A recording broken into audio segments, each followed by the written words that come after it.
Vamos a comenzar con la conversación de liderazgo y fútbol, organizaciones. Son puros riesgos, así que, don Rodrigo, sea usted bienvenido para esta conversación. Pero antes de eso, y parece que por ahí hay una página web en Talcahuano que se llama Terremoto Talcahuano, así que parece que iban a lanzar también esto en vivo, así que espero que seamos más conocidos todavía, don Rodrigo, y todos los que nos acompañan. Así que, Rodrigo, ¿cómo estás? ¿Qué es de tu vida? Y cuéntanos cómo relacionas sociología y fútbol para después arrancar con las conversaciones y empezar a generar diálogo y conversación. Hola Cristian, bueno, muchas gracias por la invitación, es un placer. Creo que, como tú lo decías, desde marzo que estamos en una conversación permanente y creo que se va a extender por muchos años.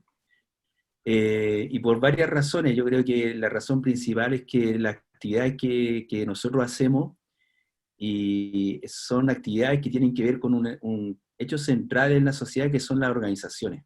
Y eso es fundamental. Y las organizaciones son procesos interaccionales, son procesos humanos que ahora están apoyados en procesos tecnológicos. Y creo que todos esos procesos, de alguna manera, están como gatillándonos ahora un proceso reflexivo de autoobservación súper potente. Y yo frente a eso he venido desarrollando una línea que para mí ha sido en cierta forma un hallazgo, ¿ya? O un reencuentro, o volver a encontrar algo que yo creo que lo había hallado, pero que en realidad tenía una visión totalmente distinta a la que tengo ahora, ¿ya? Yo siempre fui un apasionado del fútbol, pero no lo veía con los ojos que lo veo ahora, ¿no? Yo vi el fútbol en primer lugar, primero como un niño que se enamoró del fútbol y después como alguien que quiso ser futbolista profesional, ¿ya? Y después, como no pude ser futbolista profesional, viví una etapa de duelo, como viven todos los jóvenes que a los 18, 19 años no pueden ser futbolistas profesionales, viven una etapa de duelo, y en esa etapa de duelo yo me encontré con otra disciplina de la cual me apasioné muchísimo, que es la sociología. Y yo pensé que estos caminos nunca más se iban a encontrar, salvo en una situación de vida cotidiana en la cual yo obviamente seguía ligado al fútbol, ¿ya? Pero después creo que fue el 2006, 2007, una vez que yo ya no podía jugar mucho fútbol, ya, pues yo jugaba fútbol amateur, pero ya en 2006, 2007 no podía jugar fútbol, me apasioné por entrenar, por volver al fútbol, pero como entrenador. Y en el fútbol amateur me fui dando cuenta que tenía ciertas características que me podían facilitar el proceso de ser entrenador de fútbol. Y una de las características que me ayudó fue ser sociólogo. Y eso fue una de las primeros hallazgos en el fútbol amateur. Me daba cuenta de que mi background, mi habilidades profesionales que yo había desarrollado con la sociología, los conocimientos teóricos que tenía sobre los grupos humanos eran muy importantes para dirigir grupos humanos que estaban dedicados al fútbol, ¿ya? O a competir en una liga amateur todos los fines de semana, por tener un resultado que era ganar, ¿no? Y ese resultado se lograba metiendo goles en un arco y defendiendo, que además fue mi primera vez que yo me encontré de que había algo muy sociológico, muy teórico en esa visualización, porque era algo muy sistémico, ¿ya? No era lineal, no era un proceso que el ganar solamente significara meter en el goles en el arco contrario, sino que al mismo tiempo que tú estabas atacando tenías que defender. Entonces eso a mí me hacía mucho ruido, y además mucha curiosidad, porque era algo como traer a Niklas Luhmann, un sociólogo destacado y además que abordó con una epistemología de la complejidad y la teoría de sistemas sobre el estudio de las organizaciones. Cuando yo reflexionaba esto sobre el juego, era como volver a Niklas Luhmann. Bueno, yo después hice mi doctorado en un tema totalmente distinto a lo que hago ahora, que era economía política neoliberal, y decidí en ese proceso, mientras estaba en Estados Unidos, decidí ser entrenador de fútbol profesional. Y eso significó entrar a estudiar, ¿ya? Entrar nuevamente a un proceso de aprendizaje. primero lo hice en los Estados Unidos, en cursos que están bajo la modalidad del aprendizaje en los Estados Unidos, cómo uno se desarrolla como entrenador de fútbol, y después pasé a Chile y me encontré en el INAF, ¿ya? Cuando regresé del doctorado. Ingresé al INAF y en INAF me empecé a encontrar cosas que eran muy curiosas, porque yo pensaba que me iba a separar definitivamente de la sociología, que iba a abandonar la sociología en estricto rigor y que me iba a dedicar a mi pasión que había sido de toda la vida, que era ser parte del mundo del fútbol y ojalá del fútbol profesional. Y comenzaba a estudiar y en el primer año me encontré con un curso que era psicomotricidad aplicada al fútbol. Es el primer curso para todos los estudiantes de INAF y especialmente para los que han sido exfutbolistas o han tenido desarrollo en cadete y que entran en realidad para ser directores o técnicos de fútbol profesional, más que de escuelas de fútbol, sino los que siguen básicamente la línea que tiene más oportunidades para entrar al mundo del fútbol profesional. Y este curso de psicomotricidad aplicada al fútbol tenía que ver básicamente con el desarrollo inicial de los niños y las niñas cuando comienzan a aprender el fútbol, a jugarlo en realidad y a estar en escuelas de fútbol.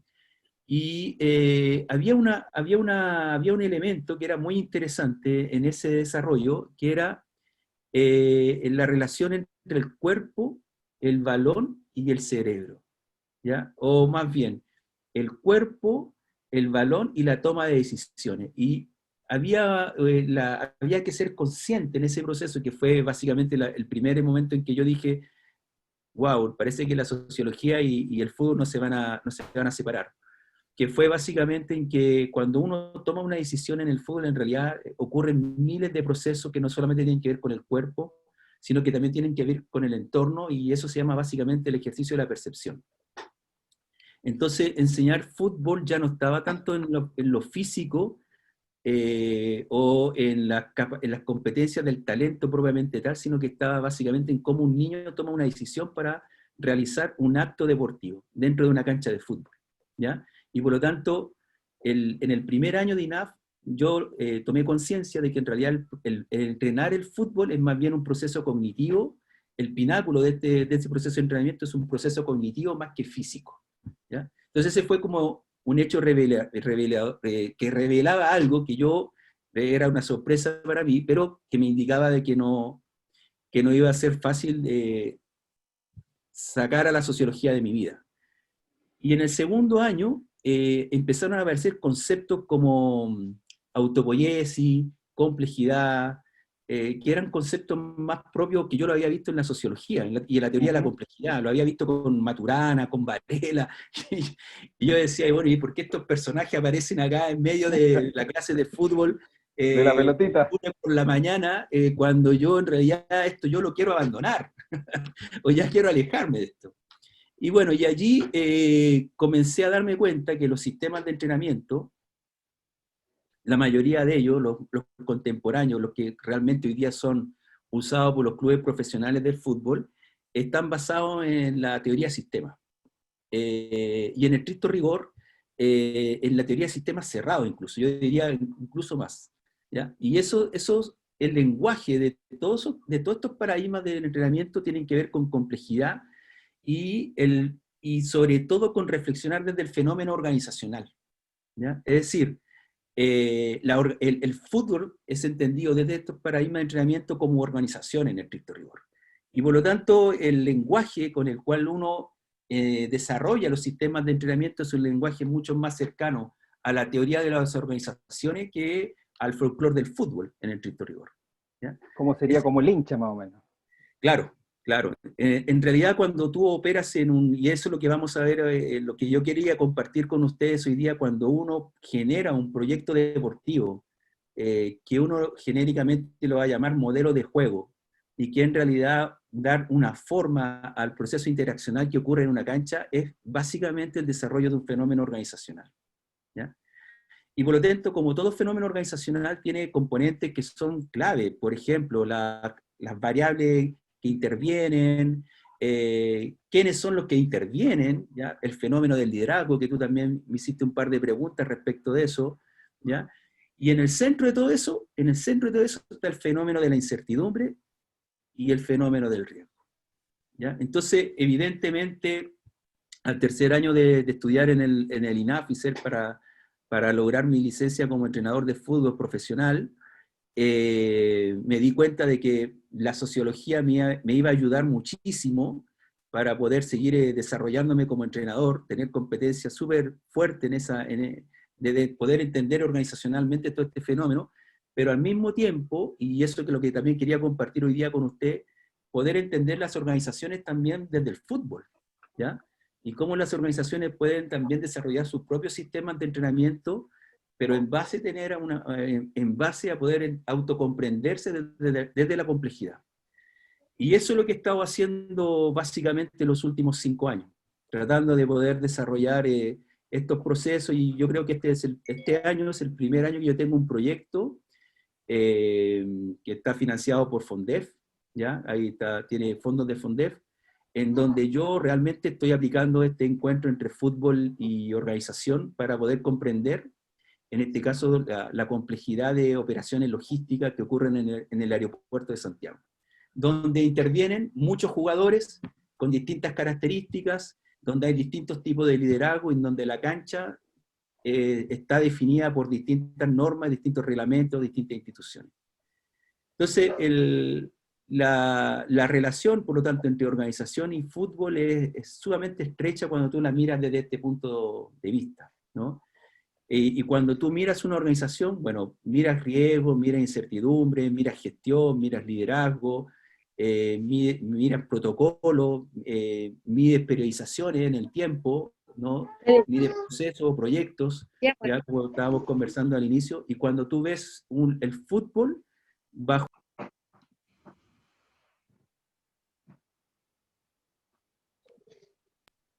Cuando tú miras el fútbol desde esta perspectiva, se produce básicamente también la necesidad de mirarlo como un fenómeno organizacional, ¿ya? Bueno, dicho esto, voy a compartirles algunas notas que yo tengo de la primera pregunta que me hizo Cristian, ¿ya?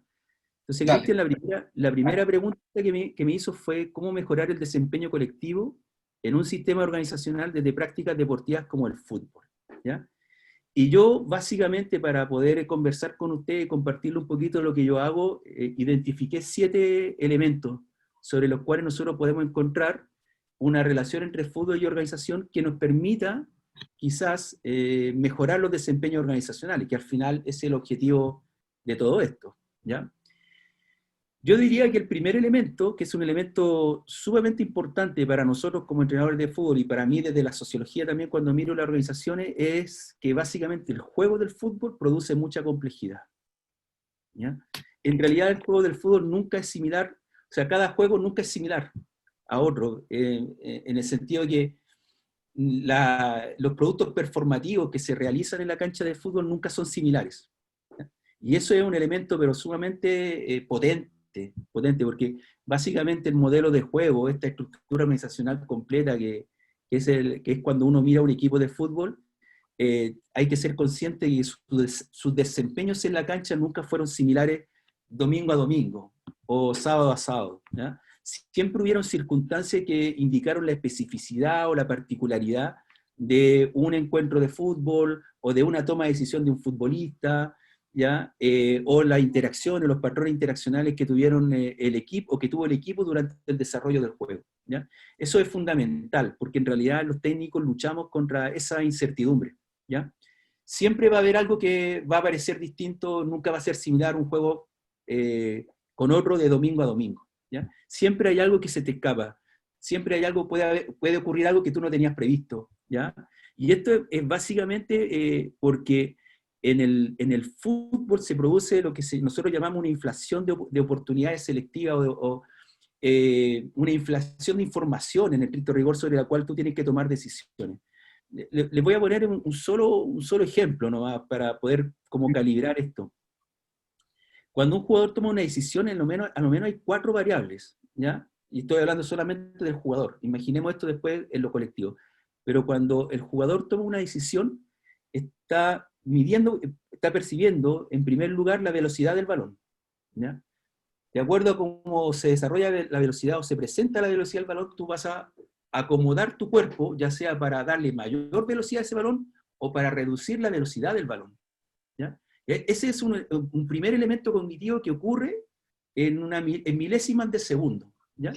Pero junto con eso, el jugador que va a tomar la decisión con respecto al balón tiene que observar su entorno, y en su entorno hay rival y compañero, ¿ya? Y al mismo tiempo, eso sucede en una zona del campo del juego en donde hay determinados patrones de comportamiento deportivo, ¿ya? La zona de defensa o de iniciación del juego es muy distinta a la zona de finalización, y por lo tanto los comportamientos deportivos ya están preestablecidos para cambiar entre las distintas zonas. Entonces, la toma de decisión incorpora una inflación de alternativas muy importante. Súmale a eso, por ejemplo, el momento de la competencia, el tipo de estadio, el tipo de cancha, el tipo de rival, el tipo de arbitraje, si sufriste o no sufriste problemas que te pueden afectar la decisión, problemas de presión o de problemas de una situación que sea complicada en la competencia, etc. Entonces, la toma de decisión en el fútbol es un proceso que supone distintas alternativas y sobre las cuales se generan decisiones que son en milésimas de segundo. Un segundo elemento para explicar esa complejidad es que las comunicaciones sobre lo que se hace son extremadamente variadas. Una comunicación sobre lo que hace lo que el propio jugador reflexiona sobre la jugada, ¿ya? Que no tiene por qué ser similar a la reflexión que el entrenador hace sobre esa jugada. Y al mismo tiempo no tiene por qué ser similar a la reflexión que hace el periodista o el que relata sobre esa jugada o el hincha que hace sobre esa jugada, ¿no? Por ejemplo, una pregunta básica y que refleja cómo la toma de decisión en el fútbol es un fenómeno que puede ser percibido, visto, observado de distintos parámetros, de distintos lugares. Una pregunta básica es: ¿quién inicia la jugada? ¿Si el que lleva el balón o algún compañero que no tiene el balón? El sentido común tiende a decir que el que inicia la jugada es el que tiene el balón. Pero en realidad, si tú lo miras bien desde un punto de vista sistémico, el que inicia la jugada no necesariamente es el que tiene el balón, sino que es aquel que busca un espacio donde recibir el balón, pero que no tiene el balón. Entonces, la pregunta que tú te haces desde el punto de vista de un hincha, ¿no? Es finalmente el que inicia la jugada, generalmente el que lleva el balón, ¿no? O sea, como en el relato del relator, el mago Valdivia lleva el balón, inicia la jugada, ¿no? Pero en realidad el que está iniciando la jugada es Chupete Suazo, el que se desmarca para encontrar un espacio libre donde recibir, y donde tiene que haber una comunicación, una interacción. Bueno, ese proceso comunicacional es súper potente en el fútbol. Súper potente en el fútbol, porque lo que realmente a veces ven los hinchas no tiene nada que ver con lo que ve un entrenador o lo que ve un futbolista. Y por lo tanto el lenguaje comunicacional en este fenómeno organizacional es sumamente relevante, ¿ya? Otro elemento sumamente importante es la producción de sentido. ¿Quién narra el fútbol? ¿Ya? ¿O quién narra el fenómeno organizacional del fútbol? Una cosa es que lo narren los entrenadores y otra cosa es que lo narren, por ejemplo, los periodistas, ¿ya? Y aquí se da una situación que es sumamente crítica para este fenómeno organizacional, ¿ya? Muchas veces lo que narran los entrenadores con respecto a lo que está pasando no tiene nada que ver con lo que narran los periodistas y los intereses de cada uno de ellos desde el lugar de donde están narrando, ¿no? Al periodista, por ejemplo, o al medio, le da lo mismo si el equipo gana o pierde, en el estricto rigor, porque igual puede vender con la derrota como puede vender con el triunfo. Pero el relato del entrenador no es similar al del periodista, porque no tiene que ver con ese código, no tiene que ver con que si vende más o vende menos el día lunes, sino que básicamente con poder generar una cierta performance, un cierto rendimiento deportivo durante la competencia. Entonces, comunicar sobre este fenómeno organizacional también es un elemento que genera complejidad. Yo la síntesis de esto es que básicamente, y como lo he podido estructurar ahora en mis trabajos más de investigación, es que en el mundo del fútbol se produce el encuentro entre dos tipos de dinámicas. Una es la dinámica de lo pensado, de lo que yo planifiqué realmente como entrenador y como equipo, de lo que va a ocurrir el fin de semana, versus la dinámica de lo impensado, que es básicamente relacionarse con la incertidumbre. Esa relación es el elemento central en el fútbol. la relación entre lo que yo pienso que va a ocurrir con lo que realmente ocurre. Entonces, esa relación es clave, y para esa relación ocurre un segundo elemento, ¿ya? El segundo elemento que yo quiero llamar la atención es que toda organización en el fútbol tiene un objetivo súper claro, ¿ya? Y que lo asimila a cualquier fenómeno organizacional. Tiene que reducir complejidad. Y por lo tanto, ¿qué es lo que yo hago durante la semana en la preparación de un equipo de fútbol frente a la competencia? Es que me preparo para poder reducir al máximo el fenómeno de la incertidumbre, o convertir la incertidumbre, la convierto en riesgo. Y para eso hay cosas que ustedes conocen: protocolos, procedimientos, sistemas de gestión, monitoreo, evaluaciones, etc. ¿Ya? Y todo ese proceso, que es un proceso cognitivo de la organización, está básicamente mandatado para enfrentar eso que es tan evidente que va a ocurrir, que es la dinámica de lo impensado, ¿no? Atacaste, no sé, 89 minutos, y en la única jugada que tuvo el rival, por una circunstancia que ocurrió en un rebote, le queda la pelota servida al delantero rival, proyecta, aparece un delantero descolgado, el único delantero que tenían, y te hacen un gol. Frente a una situación que tú no podías controlar, porque fue básicamente un rebote, una interacción, un choque, ¿no?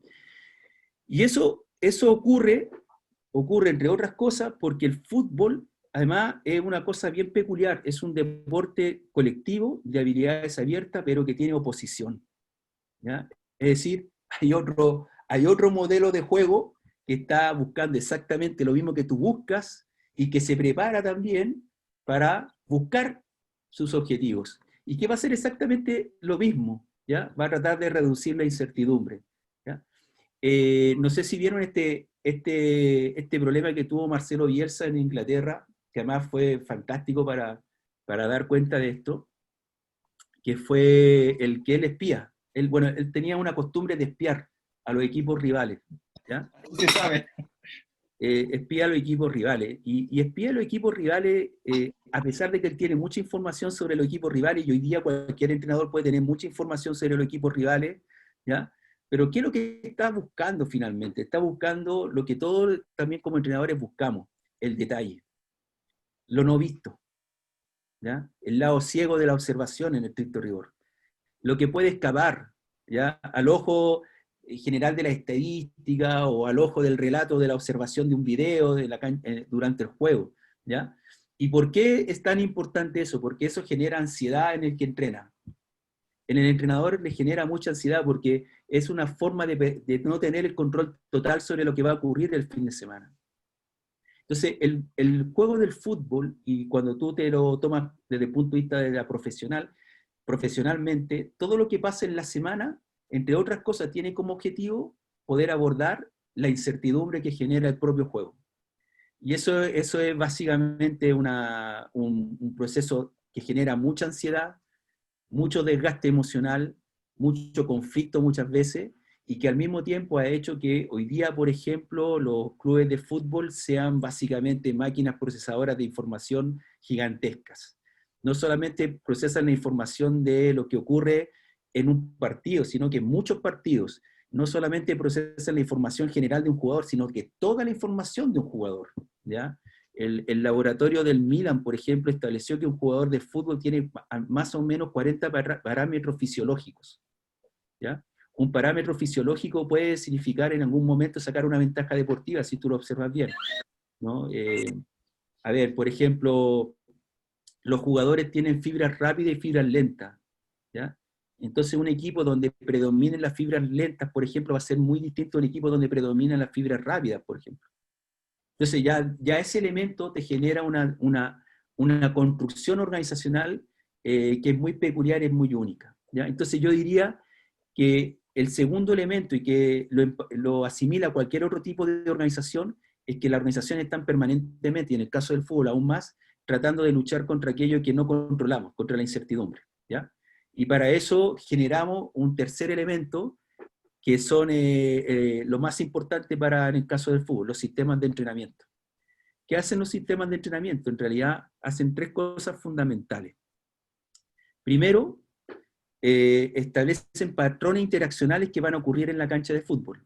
Para eso nos llenamos de principios que son principios ofensivos, principios defensivos, principios de transición, defensa-ataque, ataque-defensa. O sea, cuando uno mira un equipo de fútbol bien organizado, uno está mirando la protocolización de las interacciones, pero a un máximo nivel, ¿ya? Esta discusión sobre la creatividad o no en el fútbol, bueno, eso es parte del riesgo y parte de la incertidumbre, parte básicamente de ese elemento que tú no puedes controlar y que tú tienes que facilitar lo que aparezca para que el equipo contrario lo sufra. Pero más allá de eso, todo lo que ocurre para soportar eso, para apoyar ese proceso, está protocolizado. Cómo salgo, cómo enfrento mi salida, cómo construyo la relación entre la defensa y el medio campo, cómo después yo genero una amplitud, cómo genero después una profundización. Todo eso tiene un protocolo, ¿ya? La máxima expresión de eso seguramente es Guardiola, que en el juego posicional tú puedes ver que hay montones de movimientos que están previamente establecidos para generar, ¿qué cosa? La ruptura, la sorpresa, la incertidumbre, el riesgo para el otro equipo, ¿ya? Entonces, ese proceso para reducir complejidad significa que el sistema de entrenamiento durante la semana está lleno de protocolos. Es un sistema de gestión. De hecho, yo lo puedo medir porque tiene parámetros objetivos. Cuánto corrió un jugador en la semana, cuánto está su parámetro fisiológico, cómo se están comportando, ya si está cansado, si está fatigado, o si está llegando de buena forma al partido, ya sus componentes emocionales los puedo también ahora controlar, ya puedo también generar un entrenamiento en la semana con dos sistemas energéticos distintos, uno basado en la condición aeróbica, otro basado en la condición anaeróbica, y todos esos elementos tienen que ser ensamblados en un sistema de entrenamiento que puede ser un microciclo estructurado o una periodización táctica, ¿ya? Que además tienen objetivos distintos, por ejemplo, estos dos sistemas de entrenamiento. El microciclo estructurado está orientado sobre la persona y 6 dimensiones de la persona, que son 3 dimensiones clásicas, lo técnico, lo táctico, lo físico, más otras 3 dimensiones que son básicamente carácter psico-socioafectivo, ¿ya? La voluntad, el ego, la capacidad creativa, ¿ya? Es decir, que en cada entrenamiento tienen que desarrollarse estas 3 dimensiones.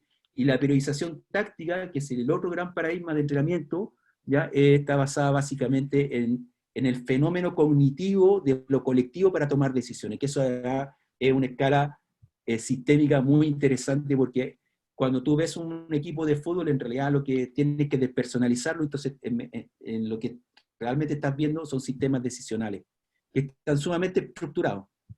Cómo yo voy a pasar al ataque, cómo voy a defender, por dónde voy a defender, cómo voy a condicionar la salida del rival, en dónde voy a ejercer la presión, cómo la voy a ejercer, cómo voy a orientar que el rival lleve el balón a una cierta zona del campo donde yo voy a ejecutar el robo del balón, etc. Todo eso está protocolizado, pero básicamente para reducir la ansiedad del riesgo y la incertidumbre, de lo impensado, ¿ya? Entonces, esa pugna que estamos permanentemente luchando los entrenadores de fútbol, creo que también ocurre muchas veces en las organizaciones, ¿ya? Las organizaciones tienen esa tensión entre lo que es pensado y lo que aparece como la dinámica de lo impensado, o la dinámica de la incertidumbre, que hay que transformarla en riesgo, ¿no? Y creo que lo hemos conversado en alguna ocasión, Cristian, lo que tú haces justamente en parte tiene que ver con eso, ¿ya? Cómo le ayudas a una organización justamente a que la incertidumbre o los peligros se transformen en riesgo y tengan parámetros objetivos de medición y conductas asociadas justamente a poder convivir con ese riesgo, ¿ya? Rodrigo, El cuarto, dime, perdón, Cristian. tengo una, es que mientras tú estás hablando, y perdón que te haya interrumpido, no sé si los demás están, pero los demás somos todos por el lado de las empresas. Claro. Y mientras tú vas hablando, a mí se me han aparecido como 4 o 5 preguntas asociadas a las, porque yo creo que todos los que estamos escuchándote estamos haciendo se nos están cruzando los cables.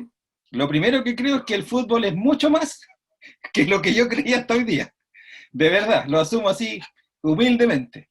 Y segundo, no sé si les parece a los demás que, y perdón que te haya interrumpido, pero si quieres, dejamos que Rodrigo nos explique los 7 puntos que presenta y nos lanzamos por preguntas, porque la verdad que yo creo que muchos tienen preguntas. Gonzalo ya está haciendo 2 menciones, pero la verdad que solo te adelanto algunas cosas.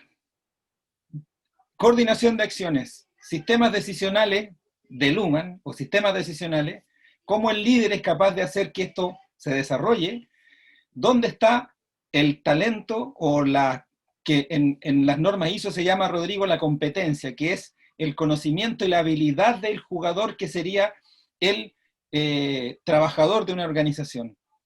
Y lo que sí me queda, y te adelanto, que creo que lo que fallamos en las organizaciones es una falta de planificación, que al parecer en el fútbol hay una total planificación. Así que, perdón que haya interrumpido, pero profesor Rodrigo, siga jugando.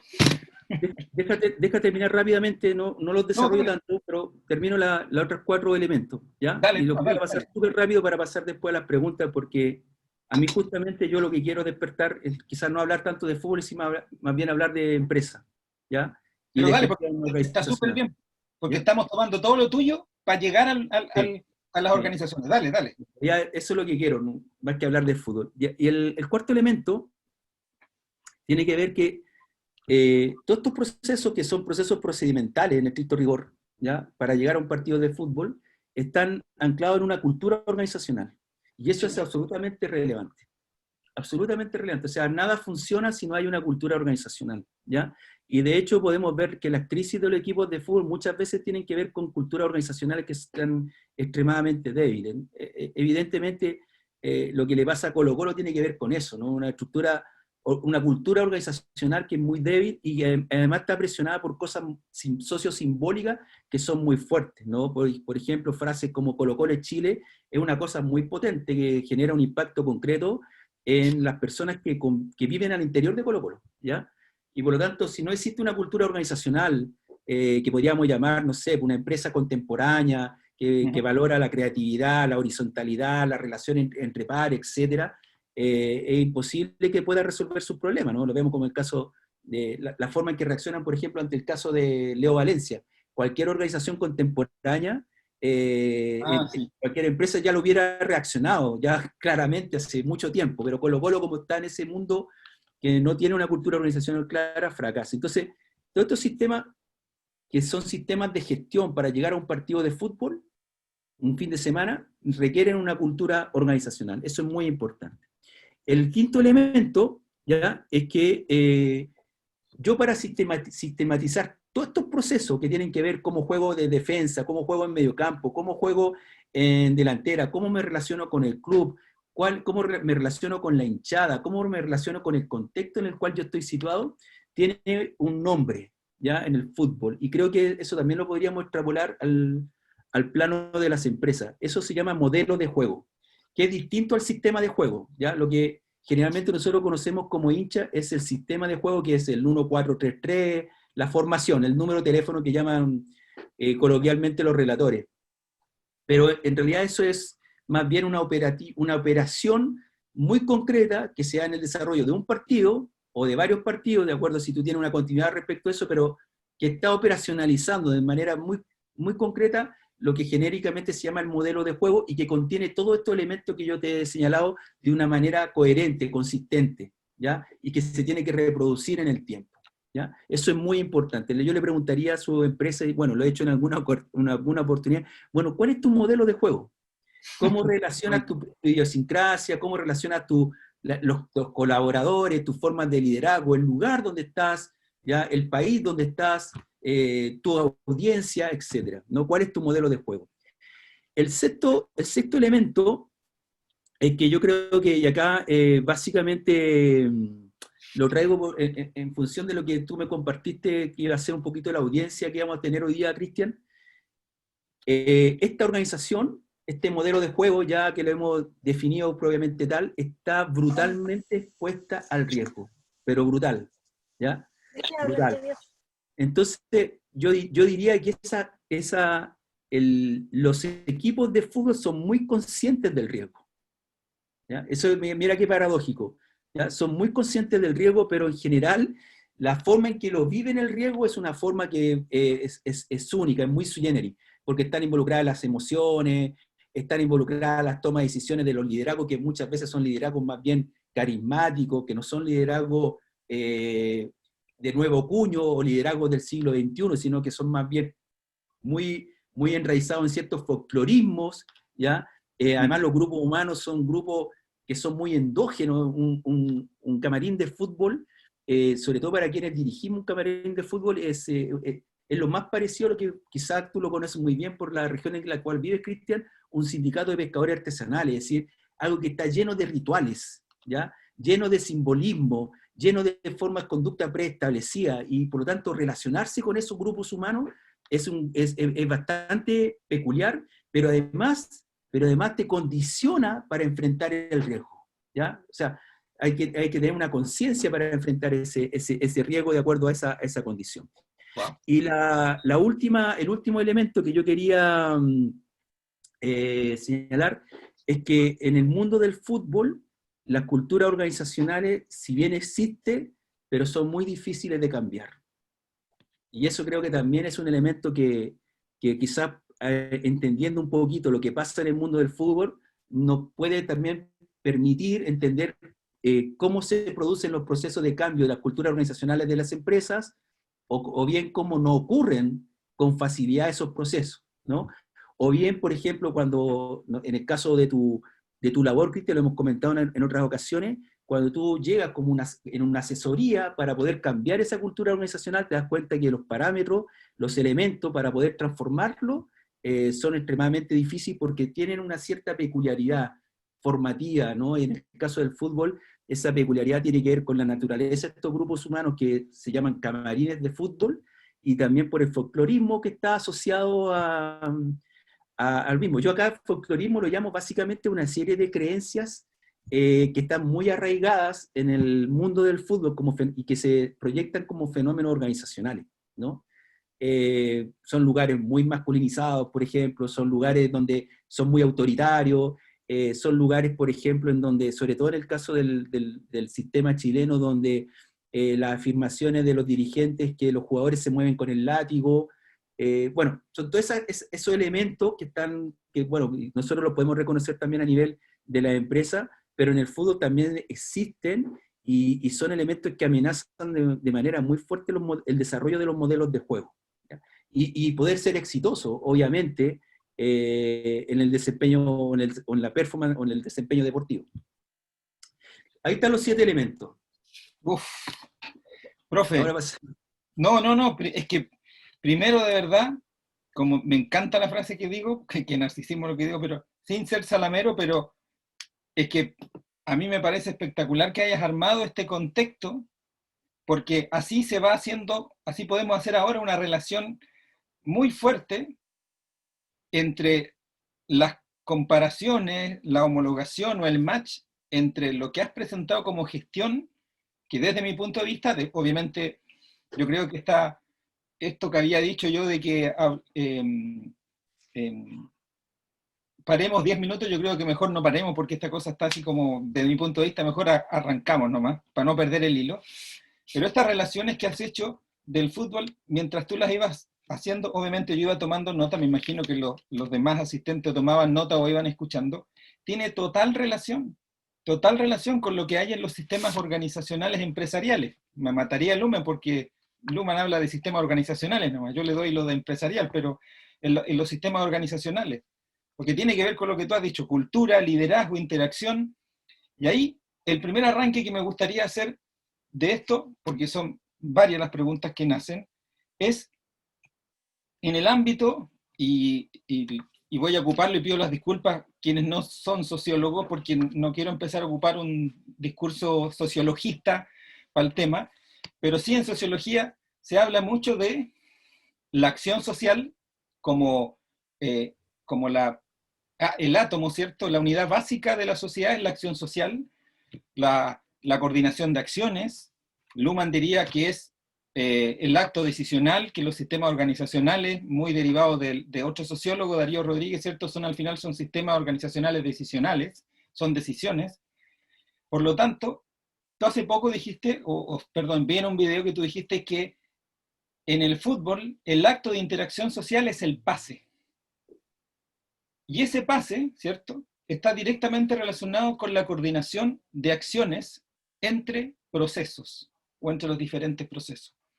¿Cómo logras entonces, cómo un líder, que sería un entrenador, logra, desde mi duda, logra que el futbolista dé el pase que se necesita en virtud de toda esta normatividad que tú has presentado. ¿Por qué?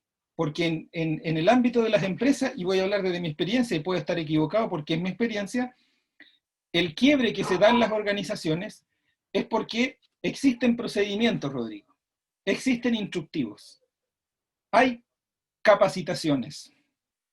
Bueno, ahí está Evelyn, una de las participantes que trabaja en el tema de, está el registro de la capacitación, pero así y todo, y en temas de prevención de riesgos, por ejemplo, igual está la incertidumbre si el trabajador se adhiere o no a los procedimientos, a los protocolos, que al parecer, y no sé si es así, que en el fútbol no, porque lo que dice el míster, como me encanta, como dice Alexis Sánchez y otro, lo que dice el míster es lo que se hace. Y así como, con lo bielcista que soy, como Bielsa es capaz de impregnar en cada uno de esos equipos que tiene que hacer lo que hace. En cambio, en las empresas, y no es una crítica para mí, sino que es un hecho, en las empresas es todo lo contrario.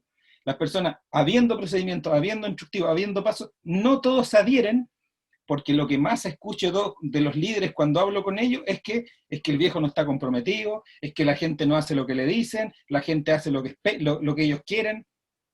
¿Cómo desde el fútbol nos puedes dar tips o una reflexión para poder lograr esa mirada? No sé si me expliqué en la... Sí, sí, completamente. Mira, el fútbol, un equipo de fútbol está compuesto por seres humanos, por personas, ¿ya? Y un plantel en general tiene 25 personas, 25 jugadores. Uh-huh. Y uno de los elementos más desafiantes para un entrenador es enfrentar esas 25 personas.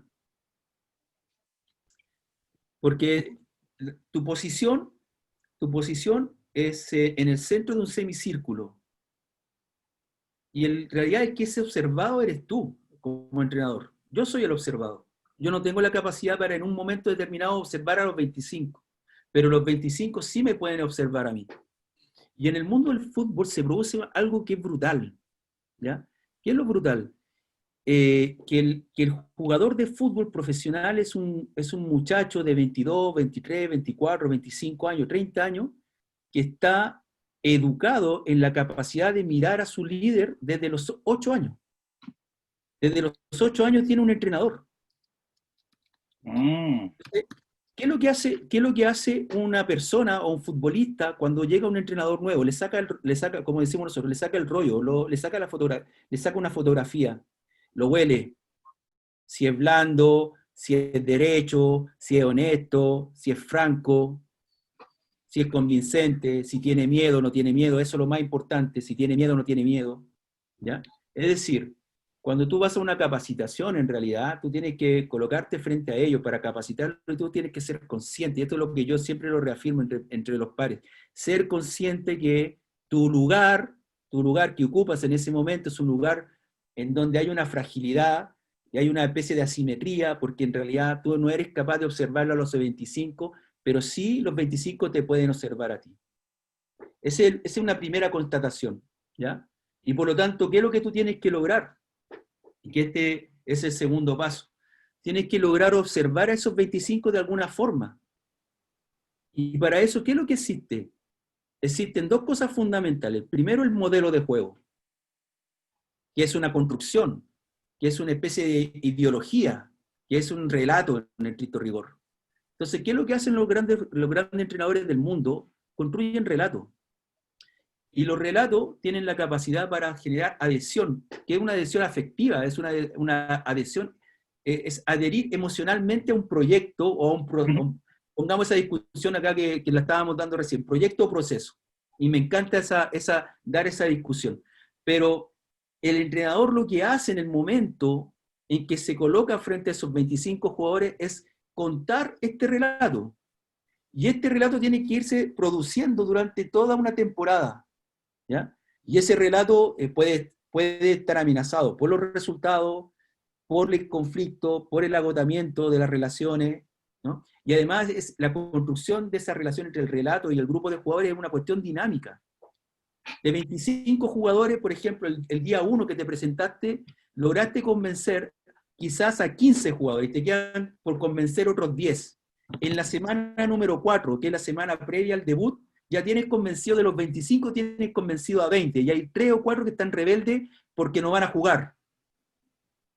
Y esos que están rebeldes quizás pueden ser tan importantes que van a empezar a minar, a horadar tu proyecto, tu mensaje, porque a lo mejor rompiste alguno de sus privilegios.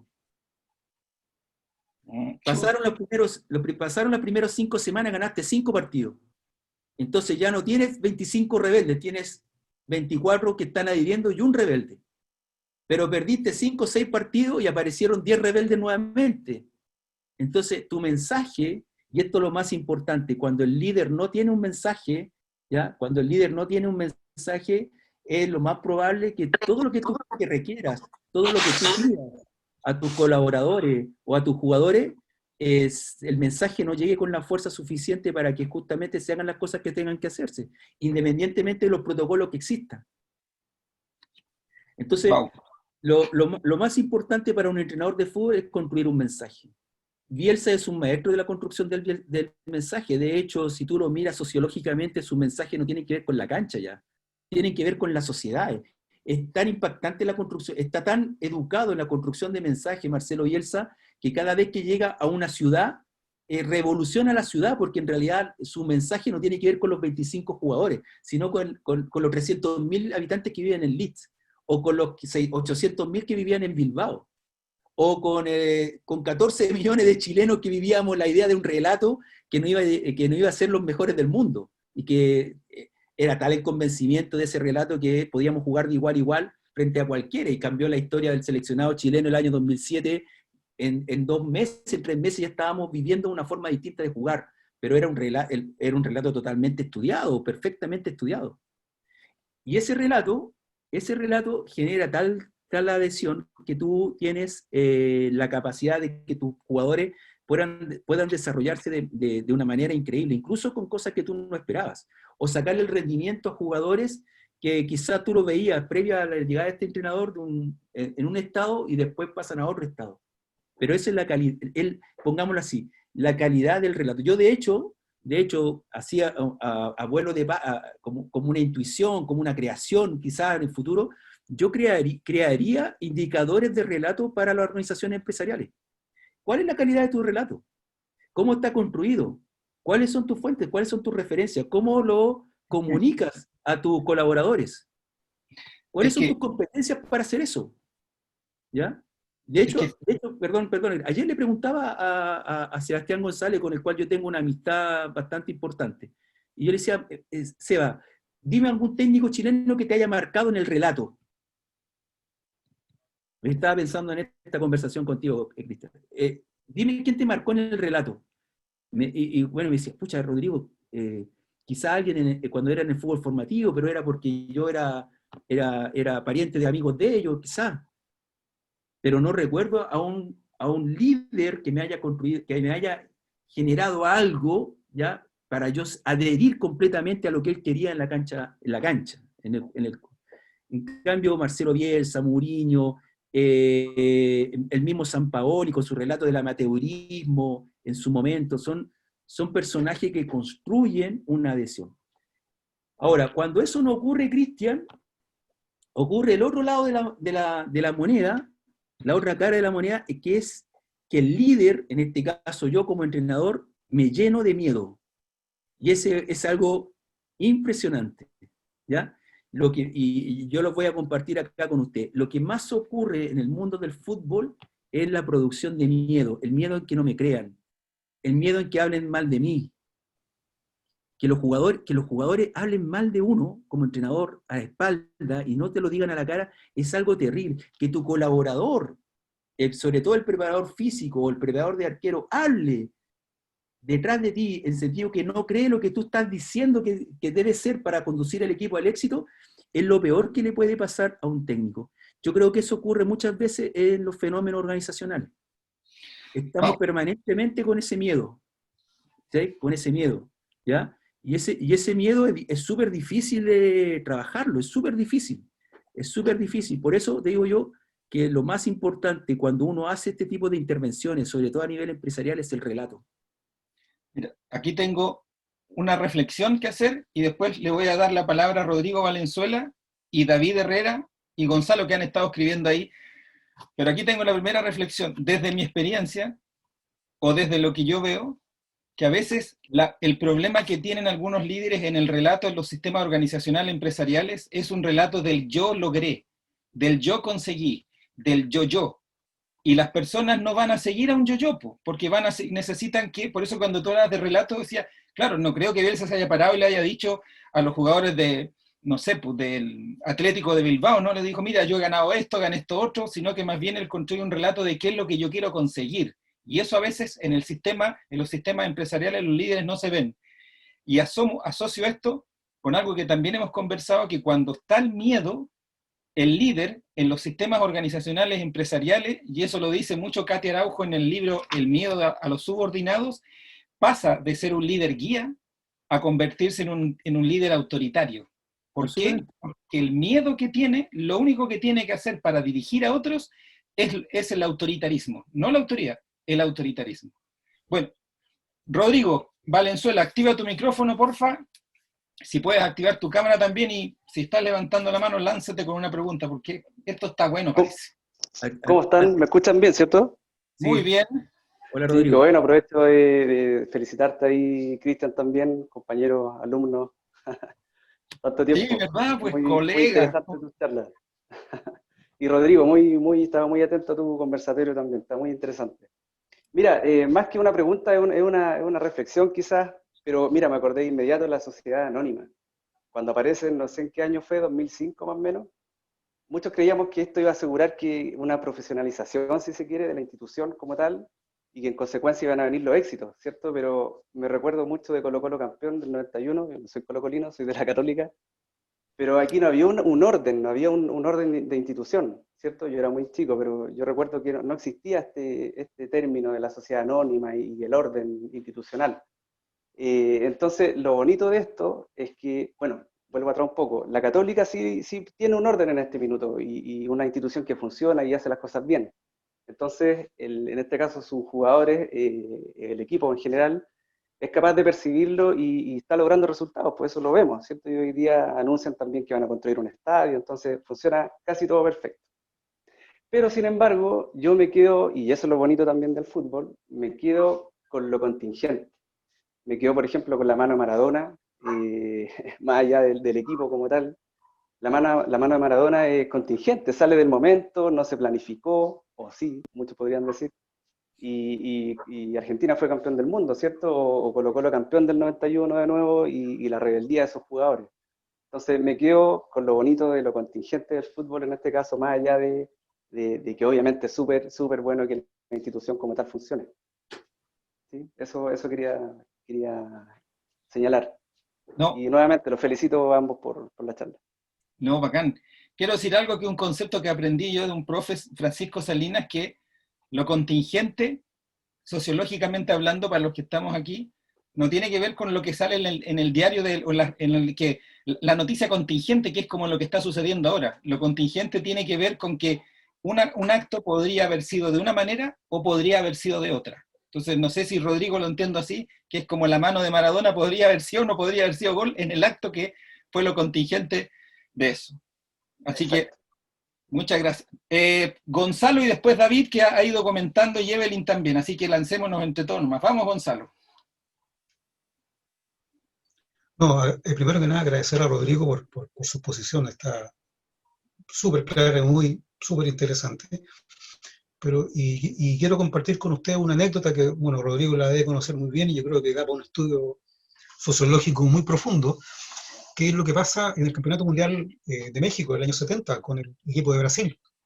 Resulta que dice la historia, y esto está sustentado por toda la evidencia, que el 11 de Brasil eran todos buenos para la pelota. Desde el arquero eran buenos para la pelota. Y de hecho el entrenador con que llega a Brasil a ese campeonato del mundo renuncia porque al final no tenía piso, no tenía cama y asume Mario Zagallo. Y se encuentra con 11 jugadores que son buenos para la pelota, pero eran todos unos perezosos. No corrían nada, se iban a la playa, en fin. No le hacían caso. Y Zagallo, ¿qué es lo que hace? Zagallo saca uno, sacrifica uno y pone uno en la mitad de la cancha, que era Clodoaldo, 18 años, que venía, me parece, de Corinthians, si mal no recuerdo, de San Pablo. Y ese corría por todos. Y el resto no corría nada, pero lo único que hacía Clodoaldo era pasar la pelota. Pero lo que hace Zagallo en el fondo es oler y detectar muy bien esa cultura que tenía ese equipo.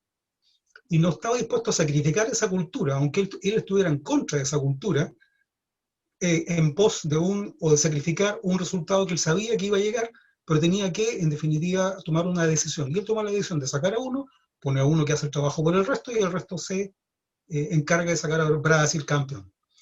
Es una situación extrema que se da en una situación puntual, que es el Campeonato Mundial de Brasil del año 70, perdón, de México del año 70. Y ahí me surge Holanda del 74, que Holanda del 74 con Rinus Michel hace todo lo contrario. Trata de esquematizar el fútbol a nivel casi un Bielsa versión 1.0, y empieza a esquematizar el 4-2-4, el lateral que sube, el lateral que baja, aparecen jugadores con mayor... Pero está todavía muy en pañales, y Holanda, si bien casi es campeón, no logra hacerlo. Entonces dejo esta reflexión, a ver si Rodrigo puede sumar sobre esto o puede hacer algún tipo de análisis posterior. Gracias. Gracias, Rodrigo, y después vamos con David Herrera, que tiene ahí algunas preguntas o reflexiones. Ya, mira, yo creo que voy a juntar un poquito las reflexiones que han comenzado a aparecer. Voy a partir con la contingencia, porque tiene que ver mucho con lo que voy a hacer respecto de Brasil y de Holanda.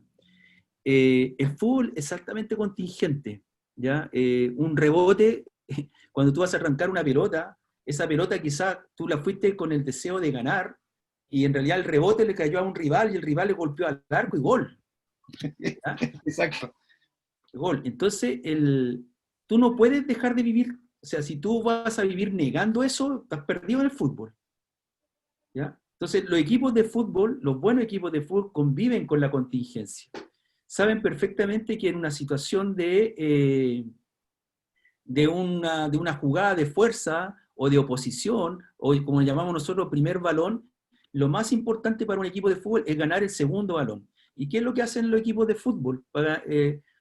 Por ejemplo, ¿cómo lo voy a graficar? El primer balón es cuando un equipo rival juega directo. ¿Ya? Un equipo que es más defensivo, lo que hace para salir, en vez de salir jugando, lo que hace es un típico saque del arquero y juega directo.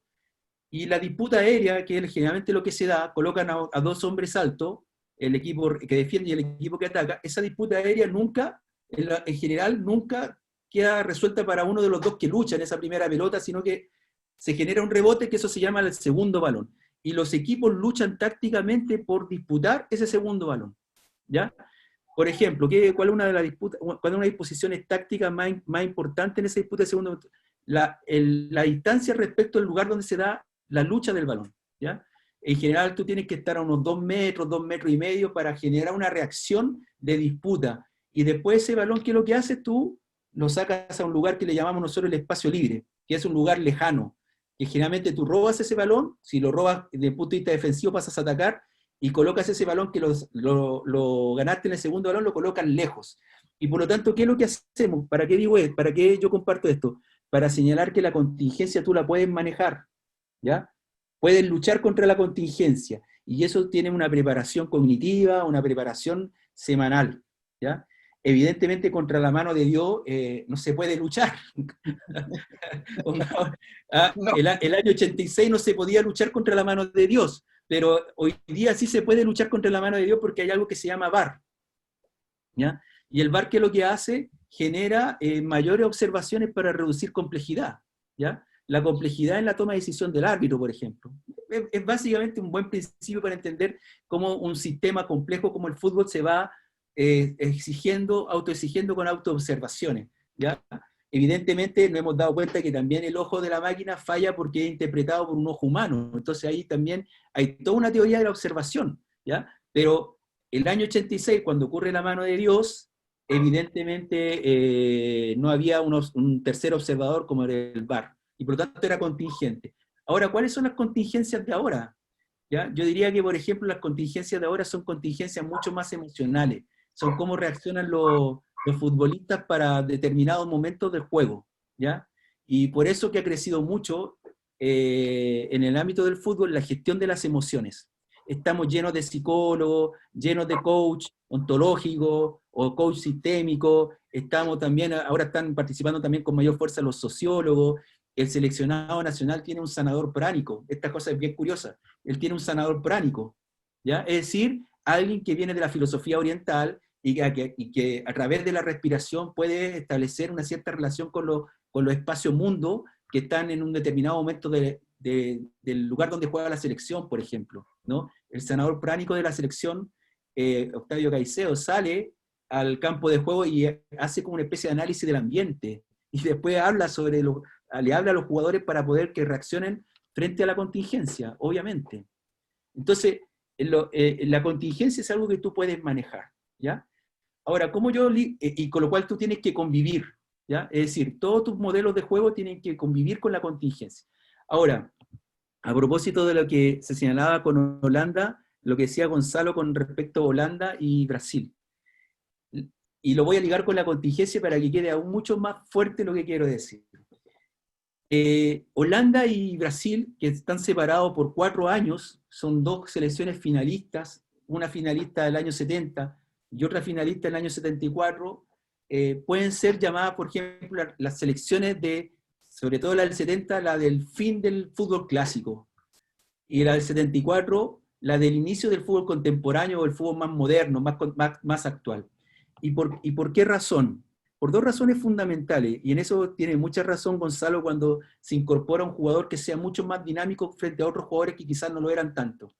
Pero el Brasil del 70 es un equipo posicional, es un equipo que en realidad ocupa bien el espacio de juego, ¿ya? Que era la síntesis final de todo un proceso evolutivo en los sistemas tácticos que habían ocurrido desde el inicio del fútbol, ¿ya? En el inicio del fútbol, no sé si ustedes vieron ese juego de caballero que al final el inicio del fútbol era como una gran línea horizontal, vertical, perdón, no, horizontal, a lo largo de la cancha, perdón, y sobre eso se generaba una disputa, muy parecida al rugby en estricto rigor. Y después fue cambiando porque se fueron dando cuenta que podían posicionarse con 2 defensores centrales atrás, con 3, después con 2 personas en el medio, y después con 5 delanteros. En realidad era la preocupación más fundamental, que era la preocupación por el espacio. De acuerdo a cómo tú ocupas el espacio, le puedes ganar a un equipo rival. Y Brasil 70 hace eso. De hecho, es fantástico en un gol no me acuerdo, de Carlos Alberto, cuando Pelé le da un pase, porque sabe que efectivamente esa proyección que hace hacia la derecha, Pelé magistralmente, sin ver, hay un compañero que está ahí. ¿Ya? Ese pase cruzado sí que va así. Claro, porque posicionalmente era un equipo muy bien compacto. ¿Ya? De hecho, Pelé no lo mira, lo siente en la espalda. Claro, de Carlos Alberto. exactamente. Y te voy a decir, Gonzalo, que seguramente esa jugada la habían hecho miles de veces en los entrenamientos, ¿ya? Porque es experiencia también. De ahí podríamos pasar un poquito a cómo el cerebro del jugador, que es una cosa muy interesante. Y Holanda, para poder abordar la contingencia, hace algo fantástico. Evidentemente hay mucha más mecanización, pero también le agrega algo que es brillante, es la movilidad de los jugadores. Es decir, teníamos modelos que eran más bien estables, como los modelos hasta el 70, y pasamos a los modelos dinámicos, que es básicamente Holanda 74.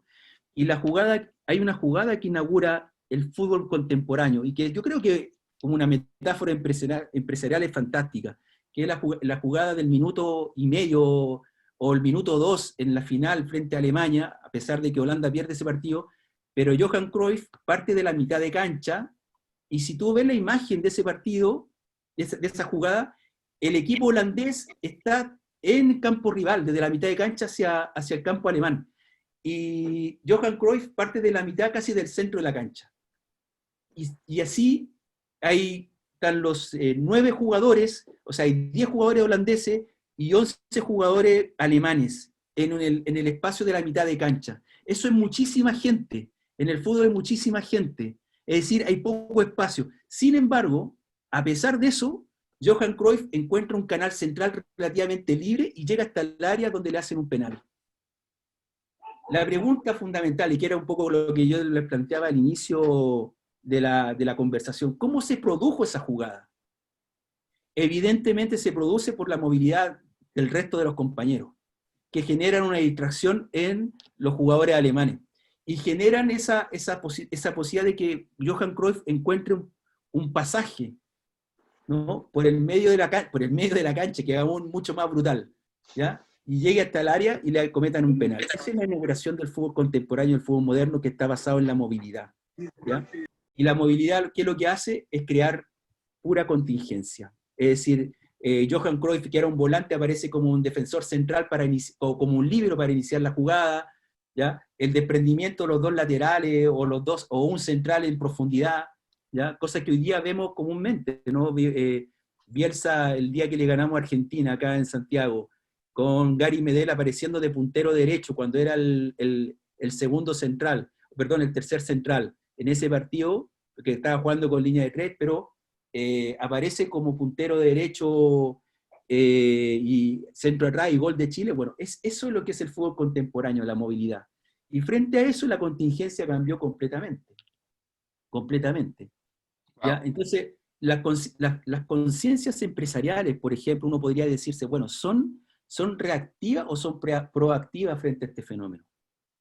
Y uno podría decir que las conciencias empresariales que son reactivas quizás son menos innovadoras, que gestionan de mala forma el riesgo, y las que son más proactivas, las que pueden anticipar, las que pueden visualizar, las que pueden tener mayor movilidad, quizás pueden tener una conducta distinta, por ejemplo, a lo que hacen ustedes, que es básicamente abordar los fenómenos del riesgo. Entonces, eso es muy importante cuando uno ve fútbol. Cuando uno ve fútbol, ve básicamente cómo un equipo está resolviendo, enfrentando, conviviendo la contingencia, y cómo al mismo tiempo produce más contingencia al equipo rival. Buena, profe, buena. David Herrera, ¿quieres opinar y hablar acerca además de las preguntas que ha ido haciendo así asociado al tema del liderazgo, que has hecho ciertas menciones? Así que, por favor, activa el micrófono, David. Sí, lo activé. Buenas tardes a todos, muchas gracias. No es un partido de fútbol y tenemos presencia femenina en este partido. Muy bien, pues. Lo cual me agrada bastante porque si bien el fútbol es un deporte muy masculino, en las organizaciones también encontramos presencia femenina muchas veces, y a veces encontramos buenas líderes femeninas en eso.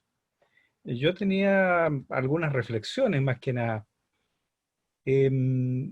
Llevando el fútbol a la contingencia y la contingencia a la pandemia, lo que dejó muy claro esta pandemia es que las empresas no eran conscientes de estos riesgos realmente disruptivos que podían haber, y sus culturas tuvieron que adaptarse rápidamente, y muchas de ellas para mal, en este ambiente cambiante y turbulento. El fútbol es una cosa sumamente dinámica, ¿ah? A diferencia de las empresas que muchas veces hacen sus planificaciones estratégicas, planificaciones tácticas, planificaciones operativas, bajo ciertos escenarios.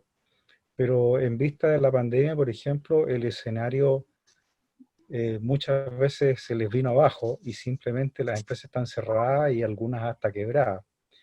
Entonces, la reflexión mía más bien es que hasta qué punto las culturas son cómodas o no tienen conciencia de que el entorno puede volverse cambiante, contingente y hasta turbulento. Buena pregunta. Ya, profe, vamos. La taja.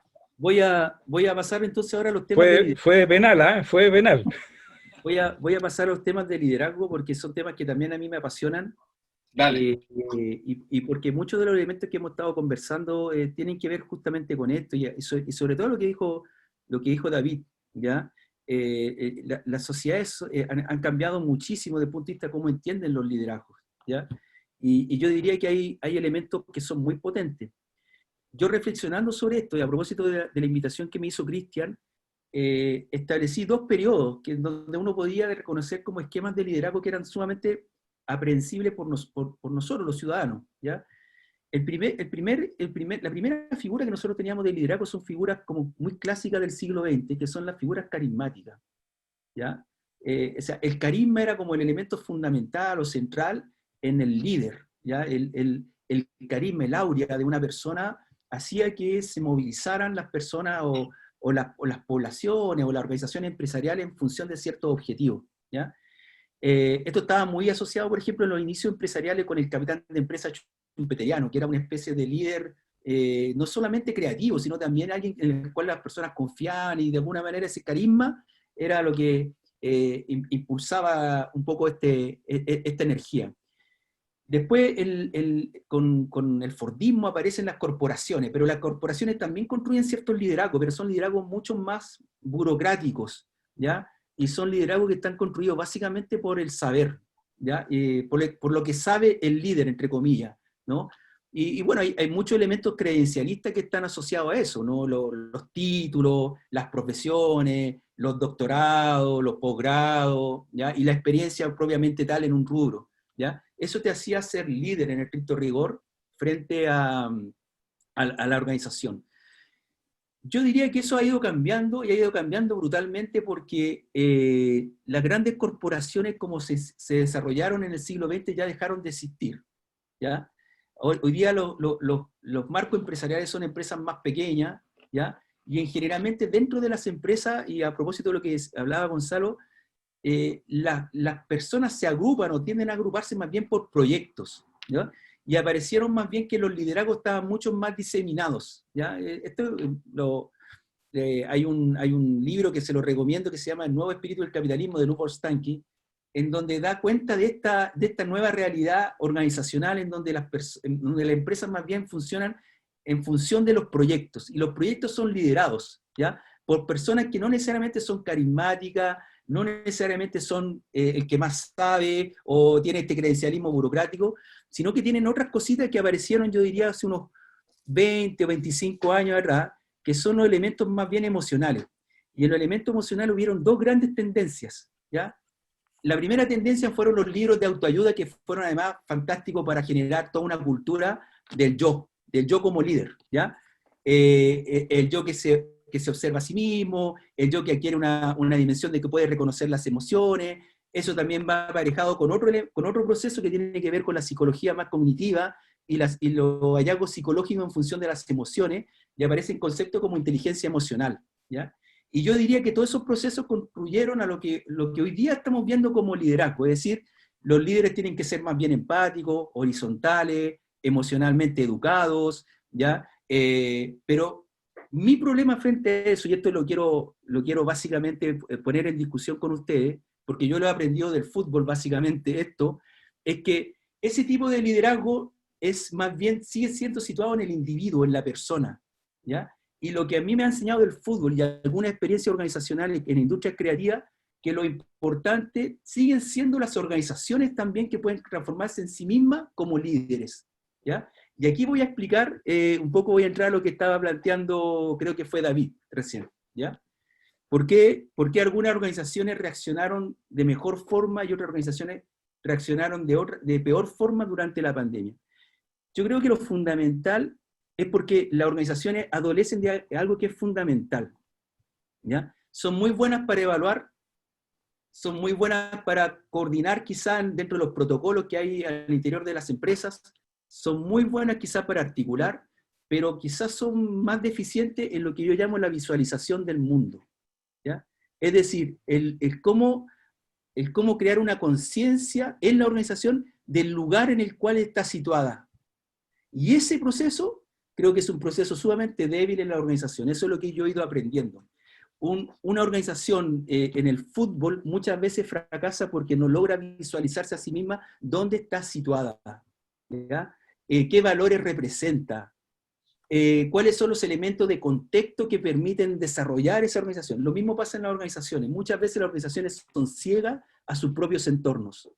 Y por lo tanto, yo diría que en las organizaciones más contemporáneas, y de hecho lo que yo estoy tratando de promover y estudiar, es que no necesariamente necesitamos un líder que sepa articular, un líder que sepa coordinar, un líder que sepa evaluar, sino que también necesitamos un líder que sepa visualizar mundos, ¿ya? Es decir, hacia dónde va una organización, cómo puede convivir con el riesgo la organización, cómo puede anticipar escenarios la organización. Y si uno se da cuenta, generalmente en las organizaciones no gastamos mucho tiempo, mucha energía y mucho presupuesto por generar ese tipo de liderazgo.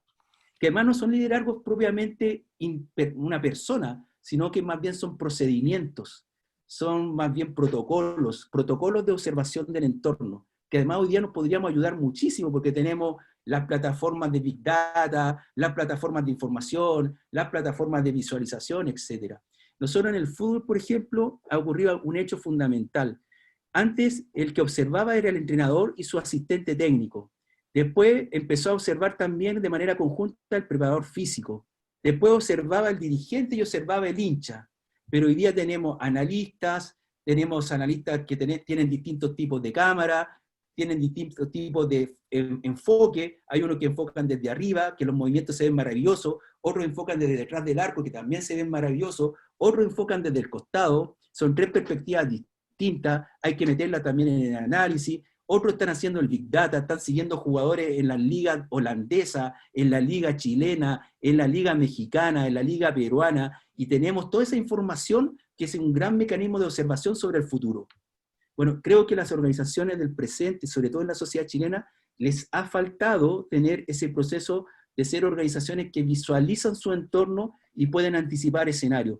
Cuando llegó la pandemia, nos dimos cuenta que la sociedad chilena carecía de eso, y de hecho, creo que estos relatos del miedo, sobre todo fundamentados en economistas, que construyen relatos sobre una sociedad que se va a incendiar, que se va a destruir, están justamente asociados a que son incapaces de ver y de proyectar o de visualizar mundos. Acá voy a ser un poco apologético de la sociología. Yo creo que falta sociología. Las organizaciones deberían tener un poquito más de sociología para visualizar mundos, ¿no? La sociología es la disciplina experta sobre la sociedad, en estricto rigor, y eso tiene ya más de 150 años de desarrollo. Entonces es importante que las organizaciones entiendan que conviven con la sociedad. Un día conversando con Cristian, y lo pueden encontrar en la otra charla que dimos con Cristian, ¿ya? Planteé que muchas veces desde lo coloquial, desde la conversación coloquial, se habla y se plantea que las autoridades o quienes tienen ciertos roles de liderazgo les falta calle. Esa es una afirmación coloquial, es una formación folclórica. Lo que en realidad les falta es saberse situado en la sociedad. Y lamentablemente nuestros líderes, por ejemplo, y acá hago una afirmación más bien política, nuestros líderes han sido ciegos a la sociedad en la cual hemos estado viviendo y que ha cambiado brutalmente. Ha cambiado en su forma, en su estilo de vida, la forma en que convivimos, la forma en que se construyeron los tejidos sociales, la forma en que reclamamos, la forma en que manifestamos nuestros disgustos, ¿ya? Y todo eso ha aparecido como una especie de sorpresa, ¿ya? Y bueno, creo yo, y esa es la sensación que tengo, y es lo que he estado investigando últimamente, es que las organizaciones adolecen de esa capacidad de visualizar mundos. Y como adolecen de eso, les falta algo importante, el carácter, ¿ya? Las organizaciones adolecen de esa idea del carácter, que no es personalidad. ¿Por qué a mí me gustan los equipos de Bielsa o nos pueden gustar los equipos de los grandes entrenadores en realidad? Porque los grandes entrenadores en su relato construyen visualizaciones de mundo, construyen al lugar donde quiero llegar, de dónde estoy y a dónde quiero llegar, ¿ya? Que lo podremos llamar el proyecto, pero hay un proceso para llegar allá, ¿no? Bielsa hace muy bien eso. ¿Por qué? Porque está educado y está capacitado y ha estudiado y tiene una cierta sensibilidad para poder básicamente construir relatos deportivos que son relatos en realidad de aspiraciones de mundo. Yo quiero llegar allá, quiero llegar al máximo de mi desempeño deportivo, quiero contribuirle a una comunidad, quiero contribuirle a quien va al estadio, al hincha, ¿no? Y construye toda una retórica sobre el hincha, ¿ya? Yo, quitándole ese aspecto emocional y mirándolo más como un analista, bueno, lo miro como un tipo extremadamente estratégico, o sea, su pensamiento estratégico está permanentemente operando para crear esos mundos, ese lugar donde yo voy a llegar. Entonces, ese tipo de liderazgo adolecen en la sociedad chilena. Yo tengo mi interpretación en función de eso. Creo que esos relatos adolecen por una cuestión más estructural de la sociedad, ¿ya? Y esto también se ve en el mundo del fútbol, ¿ya? Cuando uno le pregunta a los entrenadores, y esto lo vimos en una tesis que guié hace un par de años ya atrás, cuando uno le pregunta a los entrenadores cuáles son los elementos fundamentales para el éxito, y se le pregunta a los entrenadores chilenos, tanto amateur como profesional, automáticamente hablan de la disciplina. Automáticamente hablan de la disciplina, del sacrificio, del esfuerzo, ¿ya? Evidentemente en una sociedad autoritaria como la nuestra, la disciplina ya sabemos cómo se manifiesta y se cristaliza, ¿no? Con lo que uno escucha también en el mismo ámbito del fútbol, de los dirigentes o de los coordinadores, no, hay que ponerle el látigo al jugador, o si no, no funciona, ¿ya? Pero eso son creencias, son creencias que tienen que ver con la naturaleza de nuestra sociedad. Si uno va al otro lado de la cordillera, uno puede ver, por ejemplo, que los entrenadores argentinos son mucho más capaces de construir los relatos. ¿Y por qué son más capaces de construir los relatos? Porque construyen desde otro punto, desde otro pedestal, desde otro atalaya, lo construyen básicamente desde la pasión. Entonces, ¿qué es lo que hacen con los grupos humanos que dirigen? Los apasionan, ¿ya? Los enamoran a ese grupo sobre un cierto objetivo. Algunos tienen más éxito que otros, pero ese es el constructo que ellos utilizan, ese es el mecanismo que ellos utilizan, enamorar al grupo respecto de un objetivo, y para eso hablan siempre de la pasión, siempre de un componente emocional, son muy hábiles en el componente emocional, ¿ya? Y son muy hábiles en lo que Kahneman, que es un psicólogo cognitivo, llama el pensamiento uno. ¿Cuál es el pensamiento uno? Aquí el pensamiento en el cual nosotros estamos involucrados en el 95% de nuestras actividades, que son actividades relativamente irreflexivas, ¿ya? Y el pensamiento 2 es el pensamiento básicamente reflexivo. Yo diría que en el caso nuestro pensamiento es muy disciplinar, pero también es muy pensamiento 2. Siempre estamos como elaborando, y en ese constructo, al final, terminamos básicamente no enamorando al grupo humano, sino que solamente sometiéndolo burocráticamente. Creo que ese elemento es un elemento sociocultural de la sociedad chilena que inhibe que nosotros logramos desarrollar fenómenos organizacionales que sean más exitosos, sobre todo para un poco lo que decía David, para adecuarse a los contextos de riesgo e incertidumbre que vivimos hoy, en el caso de la pandemia, por ejemplo. Profesor, nos acaba de pegar como 4 palos en la cabeza con lo que dice, porque es lo que sucede en las organizaciones hoy día. Lo que vemos hoy día es el tema de que lo que acabas de decir en el fútbol, porque además vivimos en una cultura, ¿cierto?, de país, es lo mismo que sucede hoy día en varias organizaciones o en muchos, o con la gran mayoría de los liderazgos. El liderazgo del látigo. Recuerdo hace poco haciendo clases en una empresa, a uno de los alumnos del curso lo echaron porque entre los jefes habían dicho que el Juan no muerde mucho. Ese era el concepto. Claro, el Juan no muerde mucho. ¿Y qué significa al final esa metáfora de que el Juan no muerde mucho, por eso no sirve para supervisor? Es porque no está con el látigo y no está con ese autoritarismo. Tengo ahí una reflexión. Francisco Varela, ¿cierto?, monstruo de la neurociencia, escribió un libro que se llama Conocer. Y ese libro está basado porque a él la Royal Dutch Shell Corporation, en el año 85, en 1985, contrataron a Francisco Varela, una empresa una petrolera, por decirlo así, contrata a Francisco Varela, que es un neurocientífico, ¿cierto?, fantástico y maravilloso chileno, y lo contrata en el año 1985 para lo siguiente. Esos gallos en 1985 le dicen, necesitamos trabajar contigo porque queremos comprendernos a nosotros mismos, porque si nos comprendemos a nosotros mismos vamos a comprender cuál es el futuro que viene. Ahí está lo que estás diciendo, Rodrigo. Y estos gallos, después Ariel de Yes, que es uno de los directivos, escribió un libro basado en todo el análisis que hizo Francisco Varela para ellos. Pero esto al final tiene que ver con eso, con el desarrollo, ¿cierto?, del futuro, que a veces no lo vemos muchos en las organizaciones. Me queda dando vuelta una pregunta, Rodrigo, que hizo Evelyn. No sé, Evelyn, si la puedo leer o la quieres decir tú misma. Si quieres, dice, el relato del líder debe tener más fundamento valórico que lo carismático que sea el líder que relata.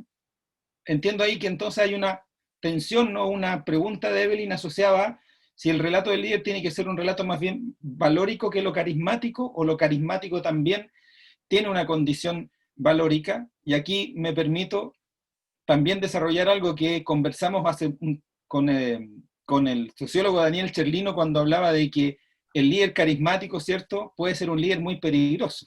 Hitler, por ejemplo, era un líder carismático y desde su condición de carisma llevó a lo que llevó. Por lo tanto, lo carismático no significa siempre lo potente o lo maravilloso, sino que también está un riesgo en ese sentido. Rodrigo, ¿qué nos puedes decir acerca de eso? Mira, esa es una pregunta súper desafiante, porque, sobre todo para mí, porque a mí me encanta despersonalizar la función del liderazgo. Creo que cuando uno personaliza la función de liderazgo, inmediatamente nos lleva al escenario del siglo XX, donde al personalizar las funciones de liderazgo nosotros logramos aprender y nos socializaron en esa forma que básicamente el líder era alguien que era carismático. Y, Sí. yo quiero en realidad desafiar eso. ¿Y cómo lo quiero hoy día presentar? El gran desafío de un líder, y para eso se puede apoyar en muchas herramientas, no solamente en el carisma, ¿ya? No solamente tampoco en las emociones, sino en muchas herramientas, tiene un gran objetivo, que es que las personas que están en un determinado proyecto, en una determinada organización, en una determinada sociedad, crean en algo que es intangible. Mira lo que es tan importante, algo que es intangible, algo que no está, pero no está materialmente, pero sabemos que está, y que es una energía, que es algo que te mueve o te constriñe, ¿ya? Lo voy a ejemplificar de la siguiente forma. Cuando nosotros caminamos por el Paseo Ahumada, ¿ya? O en Concepción quizás, ¿cómo se llama el paseo que está en la ciudad del centro de Concepción, el paseo? El paseo peatonal, el Barro Sarana, o lleguemos a Talcahuano cuando caminamos por el puerto para camino a la playa. Entonces, en esos paseos, donde hay una aglomeración de personas, probablemente yo no voy a, sobre todo en el Paseo Más, yo no voy a encontrarme con familiares. De hecho, es poco probable que me encuentre con amigos. Pero sin embargo, yo a medida que voy caminando me voy reconociendo que todo lo que yo voy viendo, que son acá figuras que quizás nunca más las voy a ver. Pero sin embargo, yo pertenezco con esa figura a algo. Wow. Y de hecho me dan confianza. Porque yo no sentiría esa misma sensación de pertenecer a algo ahí en el Paseo Ahumada si yo estuviera en un paseo que es muy similar en Times Square, donde me sentiría completamente ajeno. Entonces hay algo cuando yo camino por el Paseo Ahumada, hay algo. Ese algo se llama Chile. Entonces cuando yo quiero un líder, yo quiero que ese líder, y esto es lo que quería compartir con ustedes, ese líder me permita conectarme con eso, de una buena forma, de una forma potente, con eso que yo no estoy viendo, pero que sé que existe. En el mundo del fútbol pasa exactamente lo mismo. Los jugadores se reúnen frente al líder, que es el entrenador, y el líder está mandatado para conectarlos con su mensaje, con su maquinaria performativa, con su maquinaria básicamente sistematizadora de información. El líder, que es el entrenador, está mandatado, es su obligación, quizás su principal obligación, de conectar a esos 25 miembros de un plantel con algo que ellos no están viendo, con algo que no es real desde el punto de vista material, que es el modelo de juego, la idea general en la cual nosotros nos vamos a mover para competir, y que le llamamos, por ejemplo, en el caso donde yo trabajo, Palestino 2020, o Colo Colo 2020, o Alianza Estrella Roja de la población de la comuna de Los Prados 2020. En el entorno en que se dé, el líder, el entrenador tiene que conectar a esas 25 personas con algo que ellos no ven, que está ahí, que se materializa en el símbolo, se materializa en el color de la camiseta, pero es algo que tiene que ser construido, ese mensaje. Y ese mensaje, yo creo, hoy día hay que valorarlo, la construcción de ese mensaje hay que valorarlo no solamente desde el punto de vista de la persona que lo hace, sino que todo aquello que tiene esa persona, que es el entrenador en este caso, si lo hablamos del mundo del fútbol, para producirlo. Y tiene montones de cosas para producirlo. Tiene colaboradores, con lo cual hay que establecer una línea de confianza, tiene procedimientos técnicos, tiene parámetros objetivos, ¿ya? Pero el elemento fundamental de ese líder es poder articular en un discurso todo eso. Yo creo que no necesariamente sea carismático, pero sí necesita ser consciente de que lo que él tiene que hacer es conectar a un grupo humano con algo que es intangible. A mí me parece que en las empresas pasa exactamente lo mismo. Si tú no logras conectar a esas 25 personas que están en la capacitación sobre riesgo en una empresa química, si no logras conectar con un relato, con algo simbólico, con algo que ellos se sientan como dice acá Gonzalo, pertenecer a algo, si tú no logras conectar eso, no eres líder. Exactamente, no eres líder. No se produce la función de liderazgo. Entonces, eso es lo que yo diría que es súper potente hoy día cuando tenemos que la función de liderazgo no puede ser solamente carismática, porque las personas, los individuos de esta sociedad son mucho más autónomos, sean mucho más estimulados, son capaces de decir de un día para otro, ya voy a abandonar mi sedentarismo, voy a correr. Y las personas lo hacen. Y después dicen, no, ya voy a dejar mi sedentarismo, voy a practicar yoga. No, voy a dejar mi sedentarismo, voy a dedicarme a viajar. Bueno, los jóvenes de hoy día y los adultos jóvenes de hoy día hacen esos procesos porque son mucho más autónomos que en las generaciones anteriores. Entonces, para liderar esos procesos hay un desafío fundamental, que es crear algo, un todo. ¿Ya? El todo a veces se crea incluso, ¿ya? Pero hay que producirlo permanentemente. Entonces yo creo que cuando Evelyn me hace esa pregunta, yo le diría, mira, mi respuesta no va a ser desde el punto de vista si es carisma o es valor, sino que más bien le voy a decir a Evelyn, sé consciente de cuál es tu desafío. Tu desafío fundamental es que esas 25 personas que están a cargo tuyo crean en algo. Y que por lo tanto todas las conductas que ocurran cotidianamente tengan que ver con eso. Te voy a contar una experiencia personal que me ha pasado en el magíster. Yo coordino un magíster en la universidad y tengo un equipo pequeñísimo. El equipo directo son básicamente una secretaria y un asistente. Pero también tengo un segundo anillo que yo le llamo el segundo equipo y el equipo real, porque este equipo que yo tengo más chiquitito es nuestro cuerpo técnico, pero el equipo real son dos cohortes, la cohorte 2019 y la cohorte 2020, que son estudiantes de un magíster en sociología.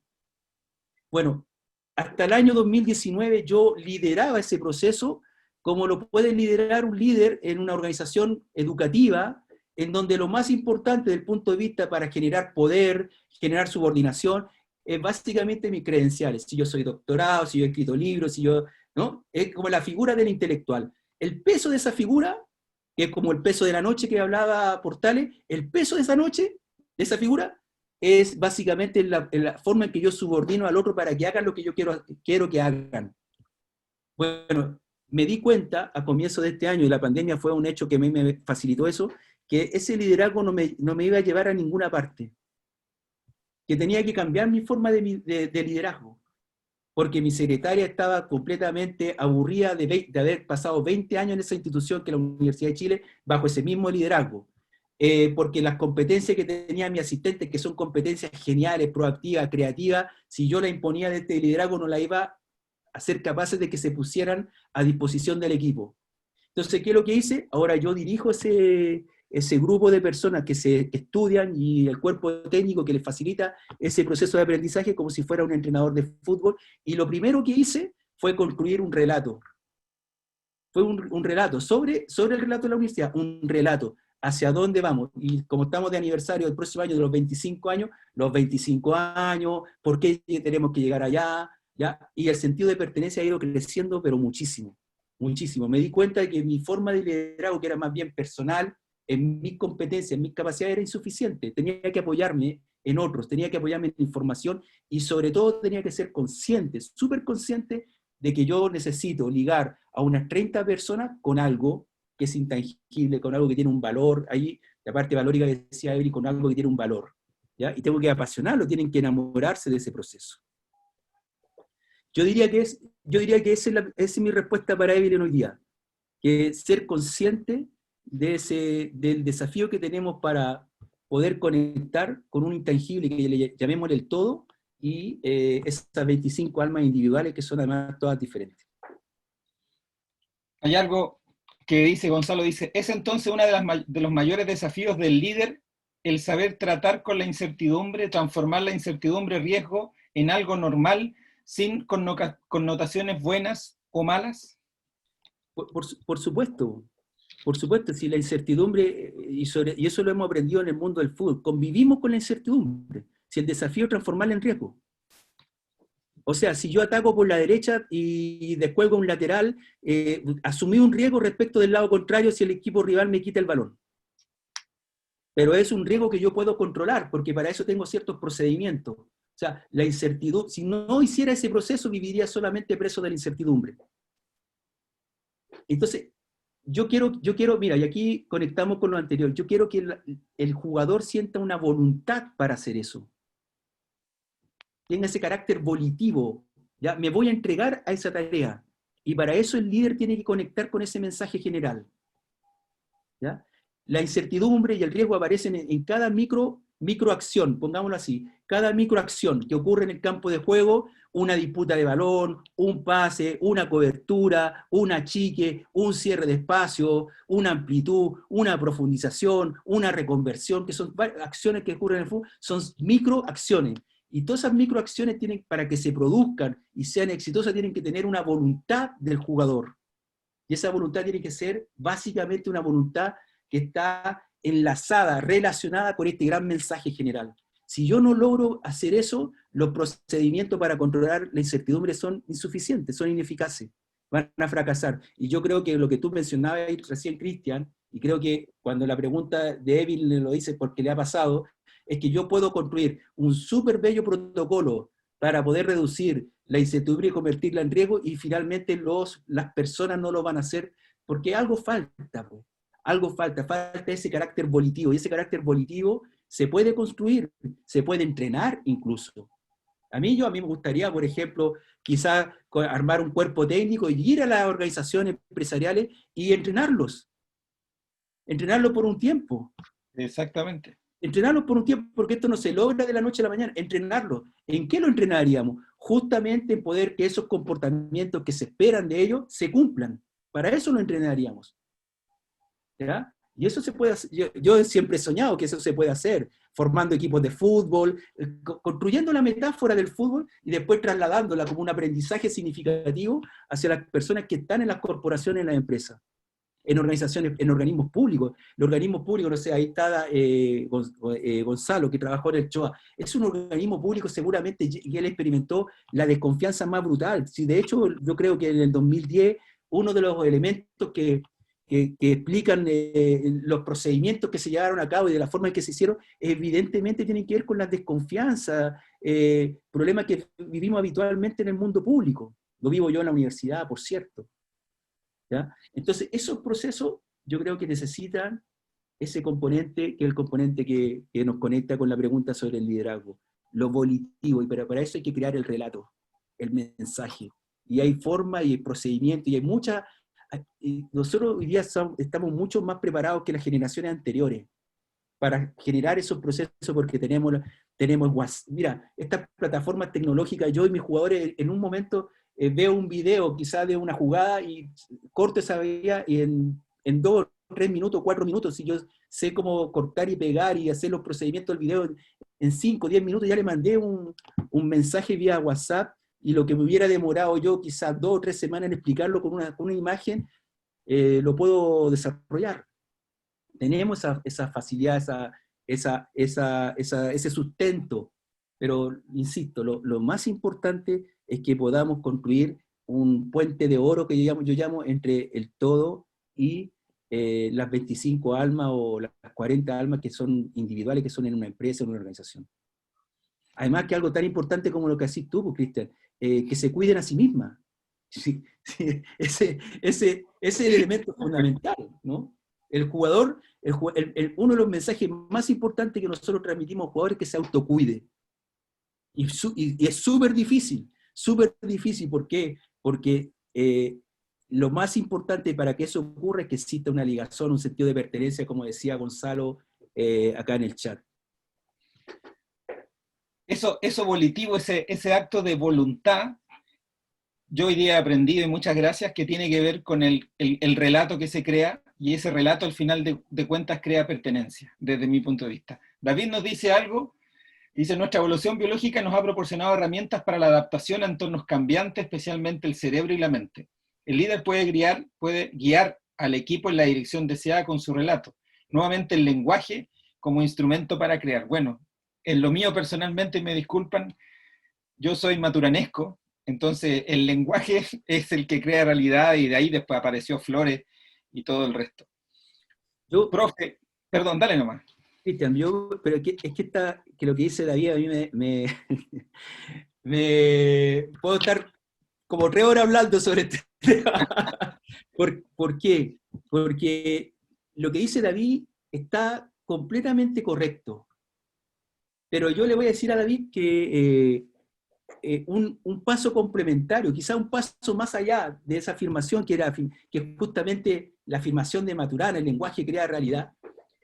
Con Francisco Varela, ¿ya? Yo aprendí que podíamos dar un paso más allá y podíamos decir que no solamente el lenguaje crea realidad, sino la experiencia crea realidad. ¿Ya? Y esto es sumamente importante. Esto es un debate que está ocurriendo ahora. ¿Ya? Está ocurriendo ahora este debate porque ¿cuál es el debate que lo colocó Varela? Que la creación de la realidad, el constructivismo que tenemos nosotros desde el punto de vista cognitivo, no solamente ocurre a través del lenguaje, sino que ocurre incluso momentos previos al lenguaje en la experiencia. Y eso básicamente en cómo el cuerpo se relaciona con su entorno. ¿Ya?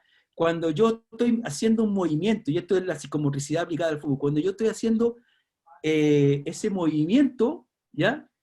Cuando hago ese movimiento, yo estoy creando la realidad, estoy relacionando con mi entorno, estoy creando la mente, dice Francisco Varela.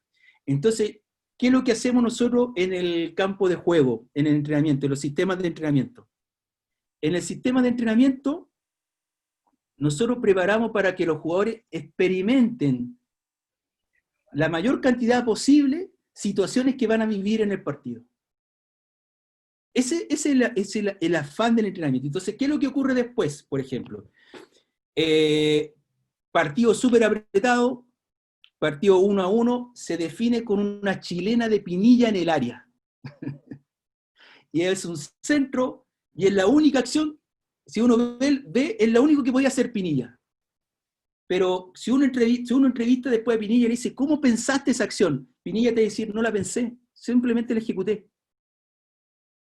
¿Por qué? Porque opera en las acciones, generalmente los jugadores operan lo que es la memoria intuitiva.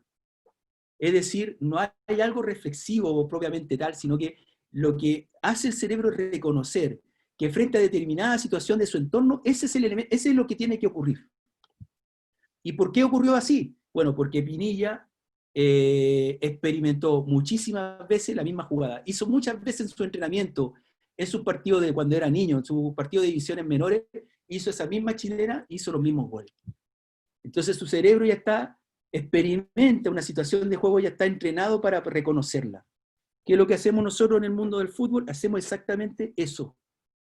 ¿Ya? Eso. Quizá las organizaciones empresariales deberían ir un poco más allá. Y no solamente el lenguaje, sino la experiencia. ¿Qué hacer frente a determinados momentos? Recrear esos momentos. ¿Ya? En la ciencia médica o en la formación de los médicos se llama el debrief, que es como recrear una situación de emergencia y después la ven a través del video. La ven en el video, ven sus elementos positivos y negativos y vuelven nuevamente a hacerla. ¿Ya? Pero en función de la experiencia. Nosotros en el fútbol hoy contemporáneamente estamos haciendo eso. Más que el lenguaje. Estamos haciendo eso. ¿Por qué? Porque grabamos todos los entrenamientos. Y todos los entrenamientos después tienen son recursivos frente a la opinión o a la observación del jugador que se autoobserva a través del video. Entonces, ese proceso cognitivo son procesos que hoy día yo diría son fascinantes, que están en una situación de observación, de experimento, de hecho estamos involucrados con un ex alumno en un proyecto que tiene que ver con eso. Perdón, don Rodrigo. Tengo que cortar porque yo seguiría con usted 3 horas más, y me imagino que los demás también, porque ya estamos cerca a las 9. Pero antes de cerrar y agradecerte, te quiero pedir un favor. Yo siempre pido lo mismo y siempre me dicen, es difícil dar consejos, pero te quiero pedir un favor, de verdad, sin salamería, con toda la experiencia de lo que nos has dicho. Las personas que están aquí, de los que yo conozco y están participando, me imagino que creo que no son líderes como gerentes generales, me imagino que son líderes, o les toca liderar, por ejemplo, que son prevencionistas de riesgo, que son consultores de empresa, o que pueden ser gerentes ya o líderes de una segunda línea.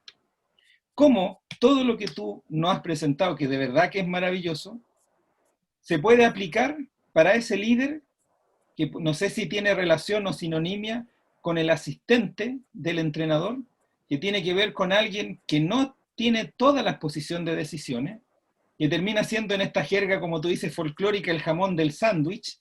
Sobre todo aquí yo veo que hay hartos amigos y amigas que son prevencionistas de riesgo, que tienen que liderar procesos lo que tú dijiste, del cuídate, pero arriba tienen la presión de un gerente que quizás no le importa este tema. Entonces, ¿cómo son capaces ellos, los consultores, los líderes de segunda línea, de generar un relato, inclusive cuando el relato del sistémico no tiene que ver con lo que ellos quieren conseguir?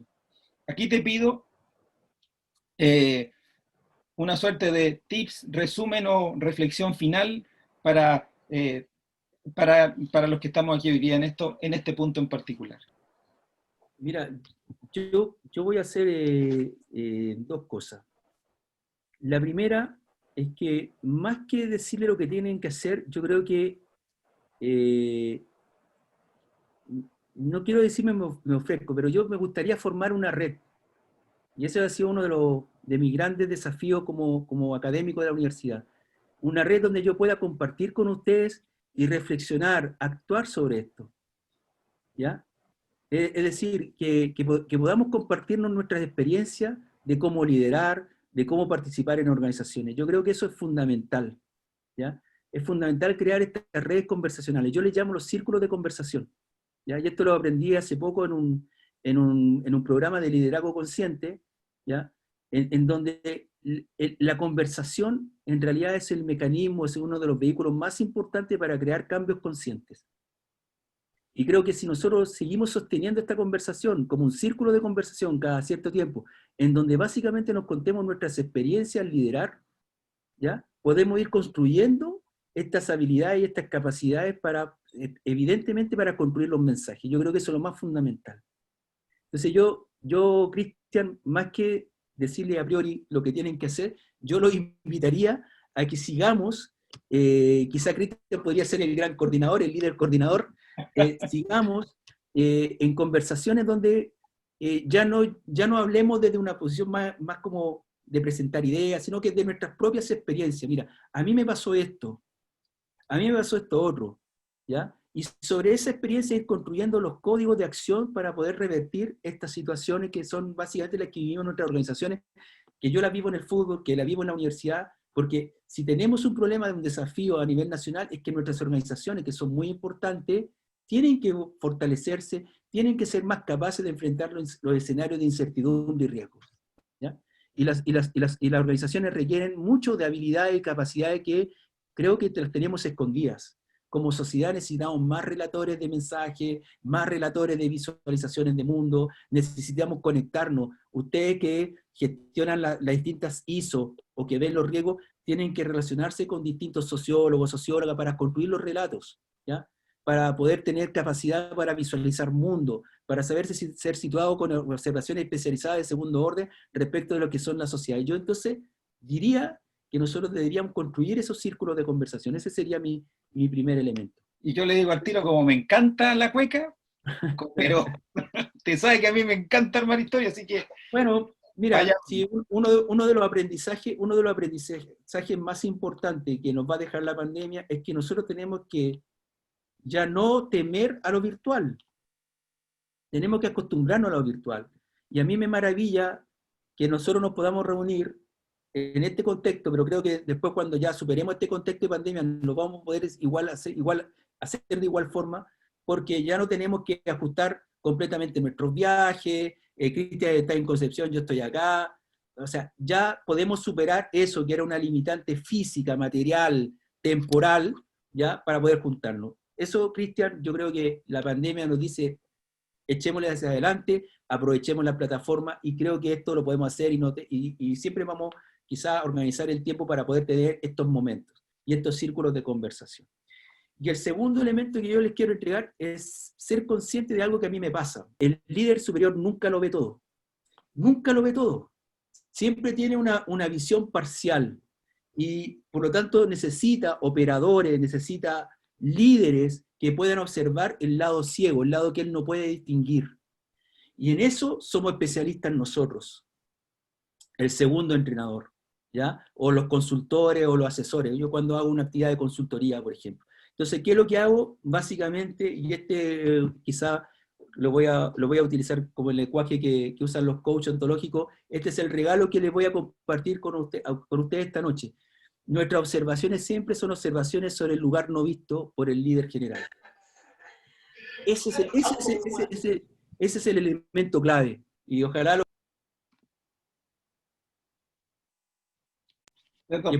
que puedan valorar que nuestras competencias, nuestras capacidades, lo que nosotros estamos observando, muchas veces observamos sobre el lado ciego, sobre lo que no puede distinguir el líder.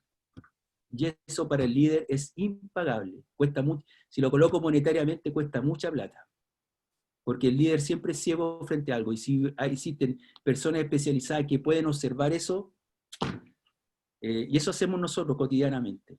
Yo en mi cargo como segundo entrenador, o yo en mi cargo como alguien que visualiza la función académica desde el lugar del magíster, veo cosas que otros no ven. ¿Ya? Ese es el rol del entrenador de fútbol, si no cualquiera podría ser entrenador de fútbol, cualquiera podría ser prevencionista de riesgo, cualquiera podría ser director en algo, ¿no? Tienen la especificidad porque ustedes están observando algo que otros no ven, tienen capacidad, tienen conocimiento, tienen talento, etc. Ser consciente de eso es muy importante, porque así funcionan las organizaciones, y esta es una enseñanza que evidentemente la rescato de Niklas Luhmann y de Varela y Maturana. Cuando los seres vivos distinguen algo, siempre dejan algo sin observar. Y para eso los seres vivos se apoyan en otros seres vivos o en técnicas, ¿no? Que pueden permitir que esa observación mejore. Profe, de verdad, muchas gracias, se pasó. Espectacular. No, gracias a ustedes por compartir una tarde de jueves y hablamos de fútbol y en realidad terminamos hablando sobre las organizaciones, sobre el proceso cognitivo, etc.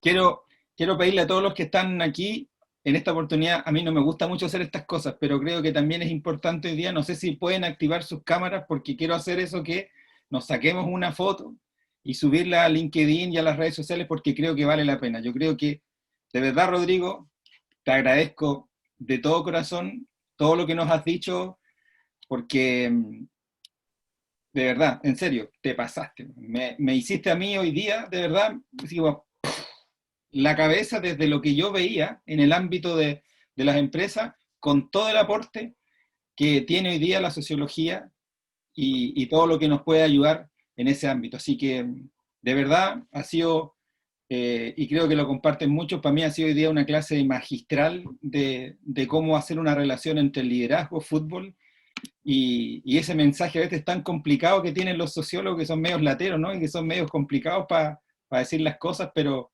en este caso yo te lo agradezco. Así que voy a tomar una fotografía para que todos ahí te pasaste, Rodrigo. Así que felicitaciones, muchas gracias. Gracias a usted. Ahí veo a Patricio también, que quizá un día podría compartirnos sus investigaciones. Patricio Carvajal, que fue un alumno al cual yo compartimos una tesis y ahora está en un doctorado, es sociólogo, ahora se convirtió en neurobiólogo, motivado por todas estas conversaciones. y es porque siempre hemos tenido este afán, yo en particular, de poder relacionarme con distintas visiones del mundo, con distintos lugares donde uno se observa a sí mismo y donde uno observa esa conversación. Creo una conversación súper necesaria, y vuelvo a insistir, Cristian, yo te voy a cobrar la palabra para que podamos coordinar los círculos de conversación y podamos seguir operando, en poder coayudarnos, en poder mejorar nuestra organización y poder también nosotros ser mejores líderes organizacionales. Yo sé que estamos pasados, pero de verdad, dejo la libertad de acción para el que quiera. Últimas palabras de agradecimiento a Rodrigo, así que si alguien quiere. No, solamente por mi parte agradecer la oportunidad de haber participado, y es súper interesante lo que habló Rodrigo. Y uno cree que el fútbol a veces es dos arcos, jugar a la pelota, patearla para allá, pero hay muchas más cosas que lo hacen ver como una prolongación de la sociedad y de nuestras propias virtudes, y a veces también de nuestros propios defectos. Muchas gracias, Rodrigo. No, gracias a usted. Bueno, si es así, nos vemos en otro círculo de conversación. Cooperó, don Rodrigo, cooperó. Esto no va a parar ahora. Muchas gracias a todos. Muchas gracias a todos, se pasaron. Gracias por haber invertido el tiempo de ustedes con Rodrigo y con nosotros. Así que, de verdad, muchas gracias, Rodrigo. Creo que fue muy bien invertido. Un abrazo para todos, que estén muy bien. Muchas gracias. Chao, cuídense harto. Chao, chao. Muy bien. Chao, chao.